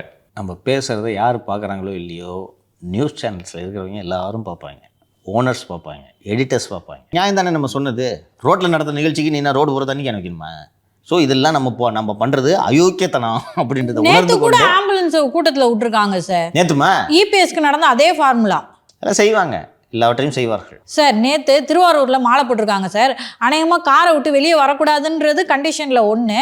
ஆனால் வந்து நேற்று பிரச்சார வாகனத்தில் மேலே வந்து அந்த மாலையை ஏற்றுக்கிட்டாரு. அது பார்க்குறதுக்கு மாசாக இருந்தது. விஜய் ரசிகர்களுக்கெல்லாம் கொண்டாட்டம் தான் அது. ஸோ அதுக்கு ஏதாவது வழக்குகள் பதிவு செய்ய வாய்ப்பு இருக்கா சார்? பண்ணுவாங்க. பண்ணால் அதெல்லாம் எதிர்கொள்ளணும் விஜய்ன்றேன். அதெல்லாம் இன்னும் நல்லது. ஸோ அது வந்து ஒரு ஒரு ஒரு இன்னசென்ட்டான ஒரு செயல். ஓகேவா, அன்போடு மாலை போடுகிறார்கள், அதை ஏற்றுக்கொள்கிறார். ஆனால் நீ நிபந்தனையை மீறிவிட்டா என்று வழக்கு போடுவதற்கு வாய்ப்பு இருக்கிறது. இது மாதிரிலாம் இவங்க செய்ய விஜயோட கிராஃபு ஏறும். இதுக்கு நடுவில் அப்பா வேற 2 வீடியோ வெளியிட்டிருக்காரு சார் நேற்று. விஜய் அவர்களுடைய பிரச்சாரத்துக்கான டிஸ்ட்ராக்ஷனாக அதை புரிஞ்சுக்கலாம்ல சார்? இவர் என்ன அஜித்தா? சொல்லுமா. செய்தி ஊடகங்களில் போடவே இல்லை சார். இரியா நான் கேட்குறது பதில் சொல்லு. இந்த விஜய்க்கோட பாப்புலாரிட்டியை டிஸ்ட்ராக்ட் பண்ணக்கூடிய வலிமை இன்னைக்கு திரு அஜித் அவர்களுக்கு இருக்குதுன்னு சொல்லலாம் இல்லையா? ரஜினிக்கு கூட நான் சொல்ல மாட்டேன் நான். ஓகே, அந்த அளவுக்கு ஒரு ஃபேன் ஃபாலோயிங் வலிமை இருக்குதுன்ட்டு. அஜித் வீடியோ வெளியிட்டார்னா நான் டிஸ்ட்ராக்ஷன் ஒத்துக்குவேன். இந்த வீடியோ யார் பார்க்குறா? அவர் வந்து மக்கள் நலனுக்காண்டி அரசியலுக்கு வந்துட்டார். அவர் வராமல் படத்துலையும் நடிச்சிருந்தாருன்னா அஜித்தை காட்டி எங்கேயோ போயிருப்பார் சார். அப்படி அவர் நம்புகிறாரு, அதான் பிரச்சனை. அதனால தான் எப்போ ஷூட்டிங்னாலும் உட்காந்துட்டு இந்த காஸ்டியூம் ஓகேவா அவனுக்கு வந்துட்டு சந்தோஷமாக அவர் பாட்டு ஜாலியாக பேசினுக்கிறாரு. தேட்டரில் தான் நம்ம படம் ஓடலை, என்ன அது ஒரே ரத்தமோன்னு நினைக்கிறேன் அந்த படம் பேர், ஓடலை. இதை நீங்கள் பார்த்து தான் ஆகணும் ஆக அப்படின்ட்டு நடிச்சுருக்கிறார். இப்போ திரு விஜய் அவர்களே அந்த பிரச்சாரத்தில் கேட்குறாரு, இந்த கூட்டம்லாம் வந்து ஓட்டு போடாதுன்னு சொல்கிறாங்க, போட மாட்டீங்களா அப்படின்னு கேட்குறாரு. ஒருவேளை சார் முதலமைச்சர் அவர்கிட்ட ஏதாவது சொல்லியிருப்பாங்களா சார், கூட்டம் கூடும் சார், பார்க்குறதுக்கு வராங்க, அவ்வளோதான், ஓட்டாக போட மாட்டாங்க அப்படின்னு? இதை நானும் ஒத்துக்கிறேம்மா. கூட்டம் வாக்குகளாக மாறாது, அது நம்ம பின்னாடி தான் முடிவு பண்ணோம். கூட்டம் ஒரு மாஸ் கேதரிங் இருக்குது, ஓகேவா? அதெல்லாம் ஓட்டாக கன்வெர்ட் ஆகுமான்னா கன்வெர்ட் ஆகும். ஆனால் நீங்கள் ஓட்டு போடுவீங்களா அப்படின்னு கேட்டப்ப நாங்கள் போடுவோம் எல்லாம் கத்துருவாங்க சார். எனக்கு ஒரு டவுட்டுங்க சார், இவ்வளோ வேலைக்கு நடுவுலையும் மெனக்கிட்டு தான் கூட்டம் அங்கே வருது. அப்படி வரும்போது எப்படி சார் ஓட்டை மட்டும் போட மாட்டாங்கன்னு நீங்கள் சொல்கிறீங்க? Please understand Malathi, Vijay cannot contest in 234 constituencies. அந்த மாவட்டத்தில் கலைவாணன் ஒரு எம்எல்ஏ இருக்கார், 4th டைம் எம்எல்ஏ என்று நான் நினைக்கிறேன். செல்வாக்கான குடும்பம், திமுக குடும்பம். அவரும் நிதிஷும், அவருக்கு எதிராக விஜய் கட்சியின் சார்பாக நிதிஷ் நிற்கிறாரு, இல்லை நீங்கள் நிற்கிறீங்க. நான் உள்ளூர் வாக்காளன், கலைவாணனால் நான் சொல்கிற வேலையை செஞ்சு கொடுக்க முடியுமா? நிதிஷால் செஞ்சு கொடுக்குமா? உங்களால் செஞ்சு கொடுக்க முடியுமா? திரு கலைவாணன் தான் சார் பரிச்சயமாக இருப்பார். நிதிஷுக்கு ஒரு வேளை 2 வருஷமோ 3 வருஷமோ அங்கே டைம் கொடுத்து தாவேக்காவோட வேட்பாளர் அவர் தான் முடிவு பண்ணி ஒர்க் பண்ண சொல்லியிருந்தா இந்நேரம் பரிச்சயமாக இருப்பார். அதுதான் சொல்கிறேன், உங்களுக்கு நேரம் இல்லை, அனுபவம் இல்லை. கலைவாணனுக்கு 24 மணி நேரமும் மக்களை சந்திக்கிறது, எந்த தெருவில் எந்த ஜாதிக்காரன் இருக்கான்றது, இந்த தெருவில் இருக்கிற இவன் நமக்கு ஓட்டு போடுவானா, இந்த ஜாதிகாரன் நமக்கு ஓட்டு போடுவானான்றதை பார்க்குறது தான் கலைவாணனோட 24 மணி நேர வேலை. கல்யாணத்துலேருந்து கருமாதிக்கு வரைக்கும் எல்லாத்துக்கும் போயிருப்பாங்க. நீங்களும் நிதிஷும் விஜய் படத்துக்கு தியேட்டர் வாசலில் பேனர் கட்டிட்டு இருந்தீங்க போன வாரம் வரைக்கும். இன்றைக்கி அரசியல்வாதி நீங்கள் 2 பேரும், நான் ஏற்றுக்கணுமா? இதுதான் சிக்கல். நாகப்பட்டினம் டவுன் கான்ஸ்டிடுவன்சியில் விஜய் நிற்கிறாருன்னு சொல்லுங்கள், யாருமே அவருக்கு எதிராக ஜெயிக்க முடியாதுன்றது நான் இப்போ சொல்கிறேன். இதுக்கு தான் விஜய் மதுரையில் பதில் சொன்னார். 234 தொகுதியிலே நான் நிற்கிறதா நீங்கள் நினச்சிக்கோங்க, என்ன க்ளோன் பண்ணி நிற்க வைப்பீங்க? அது சாத்தியம் இல்லை. ராயபுரம் தொகுதி ஜெயபிரகாஷ் நிற்கிறாரு வேட்பாளராக, எதிர்க்க ஜெயக்குமார் நிற்கிறாரு. நான் ஜெயக்குமாருக்கு போடுவேன்னா தாவேக சார்பில் நிற்கிற ஜெயபிரகாஷ் போடுவேண்ணா சொல்லுப்பா. ஜெயக்குமார். சேகர் பாபு நிற்கிறாரு திமுக சார்பா. Bike person. பைக் பிரசாத் அவருக்கு சொல்லலையாண்டா. யாருக்கு போடுவாங்க? கொங்கு மண்டலத்தில் சார் இபிஎஸ் போயிட்டு பிரச்சாரம் பண்ணும்போது திருமதி வானதியோட பிரச்சாரத்தை மேற்கொள்கிறாரு. அப்படி இருக்கும் பட்சத்தில் இப்போ ஒருவேளை திரு விஜய் அவர்கள் அந்தந்த வேட்பாளரை ஃபைண்ட் அவுட் பண்ணி அந்த வேட்பாளர்களோட பிரச்சாரத்தை மேற்கொண்டா இது இன்னும் எளிமையாக வாய்ப்பு இருக்குல்ல சார்? எப்படி பண்ண முடியும் உங்களால்? பூத் ஏஜென்ட் போட்டிங்களாமா? முதல்ல 66,000 பூத்து ஏஜென்ட் போட்டிங்களா? மாவட்ட செயலாளர் ஃபுல்லாக போட்டு முடிச்சாச்சா? இன்னும் 10 பேருக்கு நம்ம போடணும். போட்டிங்களா? மாவட்ட ஒன்றிய செயலாளர். போட்டிங்களா? போன வாரம் கூட புது நிர்வாகிகள் போட்டுட்ருக்கீங்க. உங்கள் மாவட்ட செயலாளருக்கு தொகுதியில் எத்தனை வார்டுன்னு தெரியுமா? எத்தனை தொகுதின்னு தெரியுமா? இதையே பண்ணாதப்போ ஒரு ஃபஸ்ட்டு 234 நீங்கள் போட்டிகிட்ருக்கீங்களா இல்லையான்றது உங்களுக்கு இது வரைக்கும் தெரியாது. ஏன்னா உங்கள் கட்சிக்கு கூட்டணிக்கு கட்சிகள் வர இருக்கின்றன. சரி, இல்லை நான் 234 நான் கேண்டிடேட் ஐடென்டிஃபை பண்ணிட்டேன்னா எப்படி ஐடென்டிஃபை பண்ண முடியும் உங்களால்? சாத்தியமா அது? மாவட்ட செயலாளர் போஸ்டிங் போடுறதுலேயே எவ்வளோ பஞ்சாயத்து இப்போ நடந்துகிட்டு இருந்துச்சு. காசு வாங்கிட்டு போஸ்டிங் போட்டாங்கட்டு வந்துச்சா குற்றச்சாட்டு? வாரிசுகளுக்கு போட்டாங்க, தெரிஞ்சவங்களுக்கு போட்டாங்க, வந்துச்சா? கேண்டிடேட்டை எப்படி டிசைட் பண்ணுவீங்க? நிதிஷ் ஒரு தீவிரமான விஜய் பக்தன், ஓகேவா? செலவு பண்ணுவானா? அந்த அளவுக்கு வசதி வாய்ப்பு இருக்குமான்னு தெரியாது. அவரே சொல்றாரு நாங்கள் நிறைய இடத்துல ஏழை மக்களை தான் போட்டிருக்கோம் அப்படின்னு. இவனை போட்டிங்கன்னா பிரயோஜனம். மொத்தம் 80 தெரு இருக்குன்னா 80 தெருவுக்கும் பிரச்சாரத்துக்கு டெய்லியும் போயிட்டு வர முடியுமா? அதான் அன்றைக்கி ஞானி கதை சொன்னீங்களே, டீ குடிக்கிறதுக்காவது டீயாவது வாங்கி கொடுக்கணும்ல. நான் மட்டும் சோறு சாப்பிட முடியுமா? கூட இருக்கவங்களுக்கும் வரவங்களுக்கும் சோறு வாங்கி தரணும் முடியுமா? விஜய் மிகப்பெரிய தாக்கத்தை இந்த தேர்தலில் ஏற்படுத்துவார், நான் மறுக்கவில்லை. விஜய் முதல்வர் ஆவாரா அப்படின்னு கேட்டிங்கன்னா ஆக மாட்டார்னு நான் இப்போவே சொல்கிறேன். அதுக்கு சாத்தியம் இல்லை. புரியுதா? இதுதான் அரசியல். உடனே நீங்கள் 72 77 அப்படின்னு போனீங்கன்னா திமுகவுக்கு வேலை செஞ்சிருந்தவனை பூரா கூட்டின்னு வந்துட்டார் எம்பிஆர். திரு எம்ஜிஆருக்காக தான் அவங்க எல்லாம் திமுகல வேலை பார்த்துட்டு இருந்தாங்க. அந்த கட்டமைப்போட தான் வெளியே வந்தாரு. வெறும் எம்ஜிஆர் கட்டமைப்பே தூக்கின்னு வந்துட்டாரு. அதான் கட்டின வேட்டியோட வெளியே வரல அவரு. திராவிட முன்னேற்ற கழகத்தின் கட்டமைப்பாக முதுகெலும்பாக இருந்தவை எம்ஜிஆர் மன்றத்தை தூக்கின்னு வந்துட்டாரு. அதனால தான் திமுகவால் ஜெயிக்க முடியல. ஸோ விஜய் மக்கள் இயக்கம் அரசியலுக்கு பழக்கப்படுத்தப்படலை, சேவை செய்யறதுக்கு பழக்கப்படுத்தப்பட்டிருக்கு. மக்கள்கிட்ட கொண்டு போய் சேர்த்துருப்பாங்க, ஆனால் பெரும்பான்மையாக சேர்த்துருக்க மாட்டாங்க. தம்பி, நீ சுயேட்சை வேட்பாளர்னு சொல்லிட்டு போய் 10 வீடு ஏறி இறங்கு. என்ன சொல்லுவாங்க? ஐயோ உனக்கெல்லாம் ஓட்டு போட முடியும்னு சொல்லுவாங்க. தம்பி போட்டுறேன்னு தான் சொல்லுவாங்க முகத்துக்காக. வாக்காளர் மைண்டில் என்ன இருக்குன்னு நீ கெஸ் பண்ணவே முடியாது. புரிஞ்சுக்க, அதுதான் சிக்கல். அதற்கான முயற்சியில் விஜய் ஈடுபட்டு இருக்கிறார். அதை நான் வரவேற்கிறேன். இம்ப்ரூவ் ஆவார், ஓகேவா? இந்த கூட்டத்தை பார்த்துட்டு சிஎம்னு நினச்சிங்கன்னா தமிழக மக்களை நீங்கள் புரிந்து கொள்ளவில்லை என்று தான் பொருள். அப்புறம் திருவாரூரில் பேச ஆரம்பித்தோன்னே விஜய் அவர்கள் சொன்னார், சார் திருவாரூர் தேரை ஓட வச்சா அப்படின்னு சொல்லிட்டு மாறுதட்டி சொல்லிக்கிறாங்க. ஆனால் அவரோட மகன் சிஎம் அவர்கள் இந்த தமிழ்நாடு என்ற தேரை 4 சைடு முட்டுக்கட்டை போட்டு வச்சிருக்காரு. ப்ளஸ் திருவாரூர் கருவாடா மாறி இருக்குன்னு சொல்கிறாருங்க சார். சொந்த ஊர் அப்படின்னு சொல்கிறீங்க, ஆனால் திருவாரூர் கருவாடா கிடக்கு அப்படின்றாரு சார்.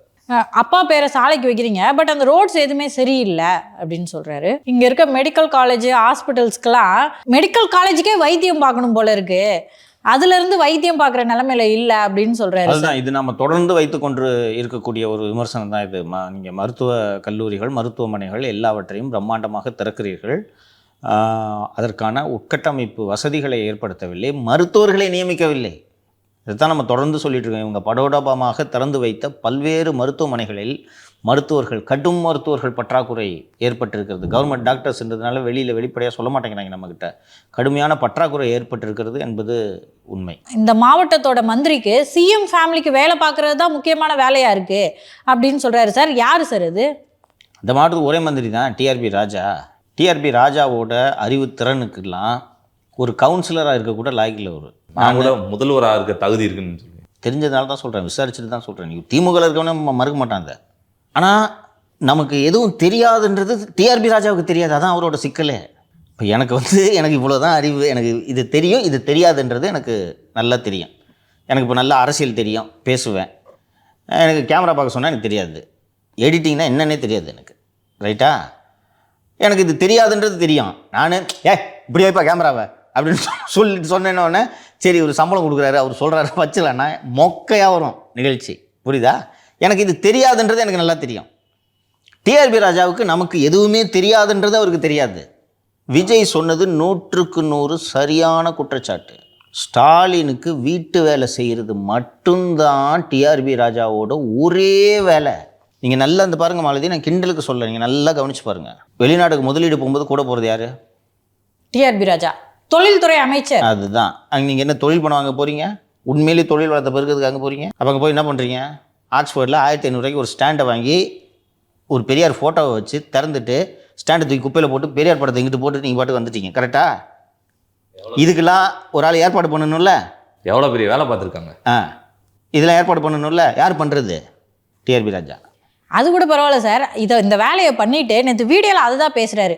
இந்த மாதிரி பெரியார் ஃபோட்டோ திறக்கும்போது ஒரே புல்லரிச்சுது அப்படின்னு. இப்போ எதை எழுதி கொடுத்தாலும் படிக்கிறான்றது தெரியுதா? அப்போது அன்றைக்கி எவ்வளோ டீட்டெயிலாக சென்ட் ஆண்டனிஸ் காலேஜ், அந்த காலேஜுக்கு அந்த ஹாலுக்கு எவ்வளோ வாடகை, அந்த ஹாலோட பேர் என்ன, எவ்வளோ பேர் சீட்டு கெப்பாசிட்டி, 284 ஏதோ 174 ஏதோ ஒரு நம்பர் சொன்னேன்ல நான். சீட்டிங் கெப்பாசிட்டி எவ்வளோ? 150 தான் சார் இருக்கும். ஏஷியன் ஸ்டடி சென்டர் என்ற அந்த டிபார்ட்மெண்ட்டுக்கு கீழே அந்த ஹால் வருது. இவ்வளவே சொன்னேன். திருப்பி வீடியோ போடுறாருன்னா தெரியுதா? இதெல்லாம் ஏற்பாடு பண்ணுறது டிஆர்பி ராஜா. ஃபேக்ட் செக் பார்க்க மாட்டாங்களே, கடைசி வரைக்கும் செய்ய மாட்டாங்க. இதெல்லாம் ஃபேக்ட் செக் செய்ய மாட்டாங்க. அண்ட் இந்த ஸ்பெயினுக்கு பிங்கா கம்பெனிக்கு கூப்பிட்டு போனார்ல, அங்கே போகும்போது இந்த தமிழ் படங்களில் வெள்ளைக்காரனுக்குன்னு ஒரு ஸ்டாண்டர்டாக ஜூனியர் ஆர்டிஸ்ட் இருப்பாங்களே, கோட்டு போட்டுக்கிட்டு வந்து ஹை ஹவ் ஆர் யூ அப்படின்ட்டு பேசுகிற மாதிரி 2-3 கேரக்டர் வச்சுருப்பாங்க. இது மாதிரி அங்கே 4-5 பேரை ஏர்போர்ட்டில் போய் இறங்கின உடனே இவருக்கு சால்வை போட்டு மாலையெல்லாம் போட்டு ஏற்பாடு பண்ணி இந்த வேலையெல்லாம் பார்க்குறது தான் டிஆர்பி ராஜா. இதை தவிர அவருக்கு வேறு எதுவும் கிடையாது, தெரியாது. இந்த மாதிரி அறிவே இல்லாத ஒரு நபரை ஐடிவிங்குக்கு தலைவராக போட்டால் ஐடிவிங் எப்படி வேலை செய்யும்? நீங்கள் நல்லா கவனிச்சிங்கன்னா அசிங்கமாக திட்டுறதை முழு நேர வேலையாக வச்சுட்ருக்காங்க. தனி மனித தாக்குதல் தான் பண்ணிட்டு திரிவாங்க. ஒரு பையன் காளிமுத்துன்னு ஒரு பையன் இறந்துட்டான். ஒரு 15 நாளைக்கு முன்னாடி இறந்துட்டான். ஃபேக் ஐடி அசிங்கமாக ஆன்லைனில் திட்டுறது மட்டும்தான் அவனோட முழு நேர வேலை. சரியா? இது மாதிரி 4-5 பல ஐடிகளை வந்து கட்சி மெயின்டைன் பண்ணுறது புரிஞ்சுக்க முடியுது. அவன் இறந்துட்ட உடனே சிஎம் அவனுக்கு இரங்கல் தெரிவிக்கிறார், தெரியுமா? அப்போ எதை ஊக்குவிக்கிறாங்க இப்படின்னு? நீங்கள் திமுகக்காக அசிங்கமாக மற்றவங்களை தனி மனித விமர்சனம் பண்ணீங்கன்னா முதலமைச்சரே உங்களுக்கு சப்போர்ட் பண்ணுவார். போதுமா? அவன் கடைசி வரைக்கும் அவன் மூஞ்ச காட்டினதில்லை. Fake ID. அவன் இறந்துட்ட உடனே அவன் வந்து மிகப்பெரிய திராவிட சுடரொளி மாதிரி சிஎம் இரங்கல் தெரிவிக்கிறாங்க, கனிமொழி இரங்கல் தெரிவிக்கிறாங்க. அதுக்கெல்லாம் ஏற்பாடு பண்ணது யாருன்னா இந்த ராஜா. இவங்க புத்தி எப்படி தான் இருக்குன்னே. செந்தில் பாலாஜியை பற்றி ஒரு கரூரில் கடந்த முறை பேசுனது அவர் எப்படி பேசுகிறார் கவனிச்சிங்களா நீங்கள்? அதை சொல்ல விரும்பலை. ஒரு கட்சியோட தலைவரே, ஒரு முதல்வரோட மகனே, அப்போது முதல்வரோட மகன், ஒரு முதல்வரோட மகனே இந்த சிந்தனையோடு மேடையில் பேசுகிறார் என்றால் அந்த கட்சியில் கீழே இருக்கவன் எப்படி பேசுவான்? உங்களுக்காக நேற்று வரைக்கும் அசிங்கமாக திட்டிகிட்டு இருந்தவன் செத்தவனே புனிதராயிட்டானா? அவனுக்கு இரங்கல் தெரிவிக்கிறீங்க. இதுதான் டிஆர்பி ராஜா. புரியுதா? இல்லைன்னா இவர் திறமைக்கு கவுன்சிலர் வேலை கூட லாகில்லை. அது சார் உங்களோட ஸ்டாலின் குடும்பத்திட்ட மட்டும்தான் சொல்லணும். ஏன்னா நீங்கள் மக்கள் கூடவே இல்லையே அப்படின்ட்டார் சார். கரெக்டு தானே? அது கரெக்டு தான் சார். பாவம் படவிடமாக எல்லா வேலையும் பார்த்தாங்களே சார். இப்படி ஒரே இதில் முடிச்சு விட்டு போயிட்டாரு. அப்படி தான் அட்டாக் பண்ணணும். உங்களோட எது ஃப்ளாக்ஷிப் ஸ்கீமோ அந்த ஸ்கீம் அட்டாக் பண்ணுறது தான் ஒரு நல்ல அரசியல். ஒரு விஷயம் நினச்சேன் சார். இப்போ வந்து திருவாரூரில் போயிட்டு டிஆர்பி ராஜாவை பற்றி இப்படி பேசியிருக்காரு. அவர் பேரை குறிப்பிடல, ஆனால் செய்தி சேனல்கள் எல்லாம் வந்து அவரோட பேரை குறிப்பிட்டு தான் சொல்லியிருக்காங்க. அதாவது திரு விஜய் சொல்கிற மந்திரி இவர் தான் அப்படின்னு சொல்லிட்டு. டிஆர்பி ராஜாலாம் வீட்டு வேலை பார்க்குறாருன்னு எனக்கு தெரியவே தெரியாது. இப்போ சென்னைக்கு இங்கே வந்தாருன்னா என்ன சொல்ல போகிறாருன்னு தெரியல. குறிப்பாக இந்த நார்த்து சென்னையில் அங்கே முறவாசல் செய்கிறதுக்குன்னே ஒரு அமைச்சர் இருக்கார். அவரு அதை பெருமையாக செய்வார். நீங்கள் நல்லா கவனிச்சிங்கன்னா அன்னி புடவை காரில் மாட்டி விடாமல் எடுத்து விடுறது, சிஎம்க்கு செருப்பு தூக்கி போடுறது, இதுதான் அவரோட முழு நேர வேலை. அது போக சிஎம்டியில் கொள்ளடிக்கிறது, கோயிலை கொள்ளடிக்கிறது. போக தான் விஜய் இம்ப்ரூவ் ஆகிறார்ல, நல்ல வலுவாக தாக்குதல் நடத்துவார் என்று புரிந்து கொள்ளலாம். விவசாயிகள்கிட்ட 40 ரூபாய் வாங்குறீங்க அப்படின்னு சொல்லிட்டு திரு விஜய் சொல்லியிருக்காரு சார். எதுங்க சார் அந்த நெல் மூட்டைகளை ஏற்றுறதுக்கும் இறக்குறதுக்கும் 40 ரூபாய் வாங்குறாங்களாங்க சார்? அது இல்லைம்மா. ஒவ்வொரு அறுவடை முடிந்த பிறகும் அரசு கொள்முதல் நிலையங்களில் விவசாயிகளிடமிருந்து அரசு நெல்லை வாங்கும். அந்த நெல்லை வாங்கும்போது இப்போ நீங்கள் விவசாயினா உங்கள் நிலத்தில் விளையிற நெல்லை நீங்கள் அரசாங்கத்துக்கு கொடுப்பீங்க. அப்போ அந்த அரசு கொள்முதல் நிலையங்களில் உங்கள் நெல்லை எடுப்பதற்கு ஒரு மூட்டைக்கு 40 ரூபாய் ஒவ்வொரு விவசாயியும் கொடுக்கிறார்கள். ஒரு என்னென்னா 10 பேர் இருப்பாங்க அங்கே. விஜய் வந்து அதுக்கு இது இந்த மாதிரி இங்கே நடக்குது, நீங்கள் கொள்ளையடிக்கிறீங்க என்று திரு விஜய் அவர்கள் குறிப்பிட்டார். அதற்கு அந்த பகுதியை சேர்ந்த எம்எல்ஏ திரு பூண்டி கலைவாணன் அவர்கள் எல்லாம் வாங்குறதுலாம் உண்மைதான், நாங்கள் முழுமையாக மறுக்கல, அந்த விவசாயிகளாக கொடுக்குறாங்க அதை வாங்கிக்கிறோம், அன்பின் பால் கொடுக்குறாங்கன்ற அடிப்படையில் சொல்கிறாரு. அந்த அன்பை விளக்குறேன் இருங்க. அன்பால் கொடுக்குறாங்க அப்படின்ட்டு அவர் சொல்லியிருக்கிறார் இல்லையா? என்னென்னா நானும் தஞ்சாவூர் பகுதியை சேர்ந்தவன் தானே. ஊரில் விசாரித்தப்போ என்ன சொல்கிறாங்கன்னா, நீங்கள் உங்கள் நெல் எடுத்துகிட்டு போகிறீங்க, ஒரு ஏக்கர் வச்சுருக்கீங்கன்னா ஒரு 60 மூட்டை 70 மூட்டை வரும் அப்படின்னு வச்சுங்க. நீங்கள் எடுத்துக்கிட்டு போகிறீங்க. போகும்போது அந்த உங்கள் மூட்டையை எடை போட்டு வண்டியில் ஏற்றுறதுக்கு ஒரு மூட்டைக்கு நீங்கள் 40 ரூபா கொடுக்கணும். ஒரு ஏக்கருக்கு அந்த நாங்கள் எங்கள் பகுதியிலாம் 70 மூட்டை விளையும், சில இடங்களில் 60 மூட்டை விளையும், 50 மூட்டை அது போல் விளையும். 70 மூட்டை விளைஞ்சிச்சின்னா 3000 ரூபா கிட்டத்தட்ட ஆயிடுது ஒரு மூட்டைக்கு. கொடுக்கலன்னா என்னப்பா பண்ணுவாங்க அப்படின்ட்டு நான் செக் பண்ணேன். கொடுக்கலன்னா இந்த மூட்டையில் ஈரப்பதம் அதிகமாக இருக்குது, செக் பண்ணிட்டு வா, திருப்பி எடுத்துகிட்டு போய் காய வச்சுட்டு வா. நெல்லில் இந்த சாஃப்னுவாங்க, அந்த உமி அது மாதிரி, அதாவது இந்த பதர் நெல்லுன்னு சொல்லுவாங்க, அது இருக்குது, காய வச்சுட்டு வா, சலிச்சிட்டு வா, இப்படிலாம் சொல்லுவாங்க. நீ இப்போ திருப்பி அந்த ப்ரொக்யூர்மெண்ட் சென்டர்லேருந்து திருப்பி வண்டியில் ஏற்றி வீட்டுக்கு கொண்டு போயிட்டு வர்றதுக்கு 40 ரூபா தானேப்பா, இந்தாயா அப்படின்னு கொடுத்துட்டு போயிடுவாங்க. இது அன்பின் பால் தருவதா? அராஜகத்தின் பால் தருவது. ஸோ அந்த ஏரியாவில் விவசாயிகள் பெரும்பான்மையாக இருப்பதால் காவிரி நீர் வருவதற்கு நீங்கள் ஏற்பாடு செய்யவில்லை.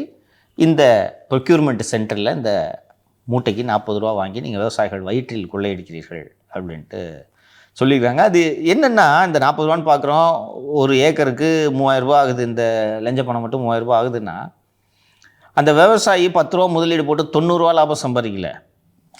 பழமொழியே இருக்கேங்க சார், உழுதவன் கணக்கு பார்த்தா உழக்குக்கு கூட மிஞ்சாது. எங்கள் ஊரில் விசாரித்தேன் எப்படி அப்படின்ட்டு.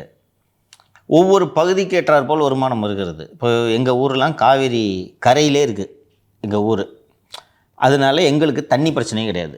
3 போகம் போடுவோம். கொஞ்சம் தள்ளி போக போக பார்த்திங்கன்னா இந்த மேட்டூர் டேமை திறந்தால் பாசனம் பண்ணக்கூடிய ஏரியாஸ் இருக்குது. அங்கே அவங்களுக்கெல்லாம் வருஷத்துக்கு 2 போகம்தான். அவங்களுக்கெல்லாம் ஒரு ஏக்கருக்கு ஒரு போகத்துக்கு 20,000 ரூபா தான் மிஞ்சும். ஓகேங்களா? எல்லாம் சேர்த்து கூலி எல்லாத்தையும் சேர்த்திங்கன்னா 20,000 ரூபா மிஞ்சும். அவனுக்கு 20,000 ரூபா தான் ஒரு ஏக்கருக்கே எடுக்கிறவனுக்கு 3000 ரூபா பெரிய அமௌண்ட் இல்லையா? அப்படி தான் அதை பார்க்கணும். இருந்தாலும் இது அன்பின் பால் மக்கள் கொடுத்தாலும் அது லஞ்சம் தானே. ஏன்ப்பா இது நடக்குது அப்படின்னு கேட்டால், அங்கே வேலை செய்கிற அத்தனை பேருக்கும் ஒரு மூட்டைக்கு 10 ரூபா தான் கவர்மெண்ட் சம்பளமாக கொடுக்குது. அந்த மூட்டையை ஏற்றி இறக்குறதுக்கானது தான் எனக்கு வேலை. அரசாங்கம் ஒரு மூட்டைக்கு 10 ரூபாய் கொடுத்து எத்தனை பேர் வேலை செய்து கொண்டாலும் அதை பிரித்து கொள்ளுங்கள் என்று கொடுக்கறது. 10 பேர் வேலை செய்கிறாங்க. அப்போ 10 பேருக்கு ஒரு மூட்டைக்கு 1 ரூபா கிடைக்குது. ஸோ அப்போ அவங்க இது பத்தாது என்பதால் அவர்கள் இதை வாங்குகிறார்கள். சட்டப்படி தவறு தானே இது, அதுதான் சுட்டி காட்டியிருக்காங்க. இன்னொன்று சார், எங்களோட இலக்கு அப்படின்னு பார்த்தா வறுமை இல்லாத தமிழகம், குடும்ப ஆதிக்கம் இல்லாத தமிழகம், ஊழலற்ற ஆட்சி அப்படின்னு சொல்லியிருக்காரு. அது லட்சியம். இது சீமான் கூட நிலம் என்கிட்ட சிக்கிச்சுனான்னு சொல்லுவார். அதனால் அது அடுத்த கட்ட பயணமாக அதை வாக்குறுதி என்ற முறை 2024 கண்டிப்பாக சிக்க போகுது சார், பார்க்கலாம். இப்போ சீமான் அப்படின்னு அவர் சொல்லியிருக்காரு சார், நயன்தாரா வந்தால் கூட தான் இப்படி ஒரு கூட்டம் வரும் அப்படின்னு. நயன்தாரா வந்தால் கூட தான் கூட்டம் கூடும். ஆனால் நயன்தாரா சீமானோட வாக்குகளை கவரப்போவதில்லை. விஜய் சீமானின் வாக்குகளை கவரப்போகிறார். இருக்கும் வாக்குகளையும் துடைத்து எடுக்கப் போகிறார். அதனால தான் இந்த கொதிச்சானே பேசுறாரு. அதுதான் ரீசன் இருக்கு. எந்த பால் போட்டாலும் கோல் போட்டால் என்ன சார் பண்ணுறது? அதுக்கு என்னமோ இருக்கிறது ஃபேக்ட்டுமா அது. நீங்கள் யோசிச்சு பாருங்க மாலதி. நான் சீமான் மேலே சீமானை இழிவுபடுத்தி பேசணும், சீமானை காயப்படுத்தணுன்ற நோக்கத்துலலாம் சொல்லலை. விஜய் எதுக்கிறதுக்காக 12 வருஷமாக கட்சி நடத்திட்டு இருக்க நீ? வேறு வேலையே இல்லையா உனக்கு? வேறு நாட்டில் வேறு பிரச்சனையே தெரியலையா? விஜய் கேட்குறாருல, வெளிநாட்டு முதலீடா, வெளிநாட்டில் போய் முதலீடானது நீங்கள் கேட்க வேணாம்.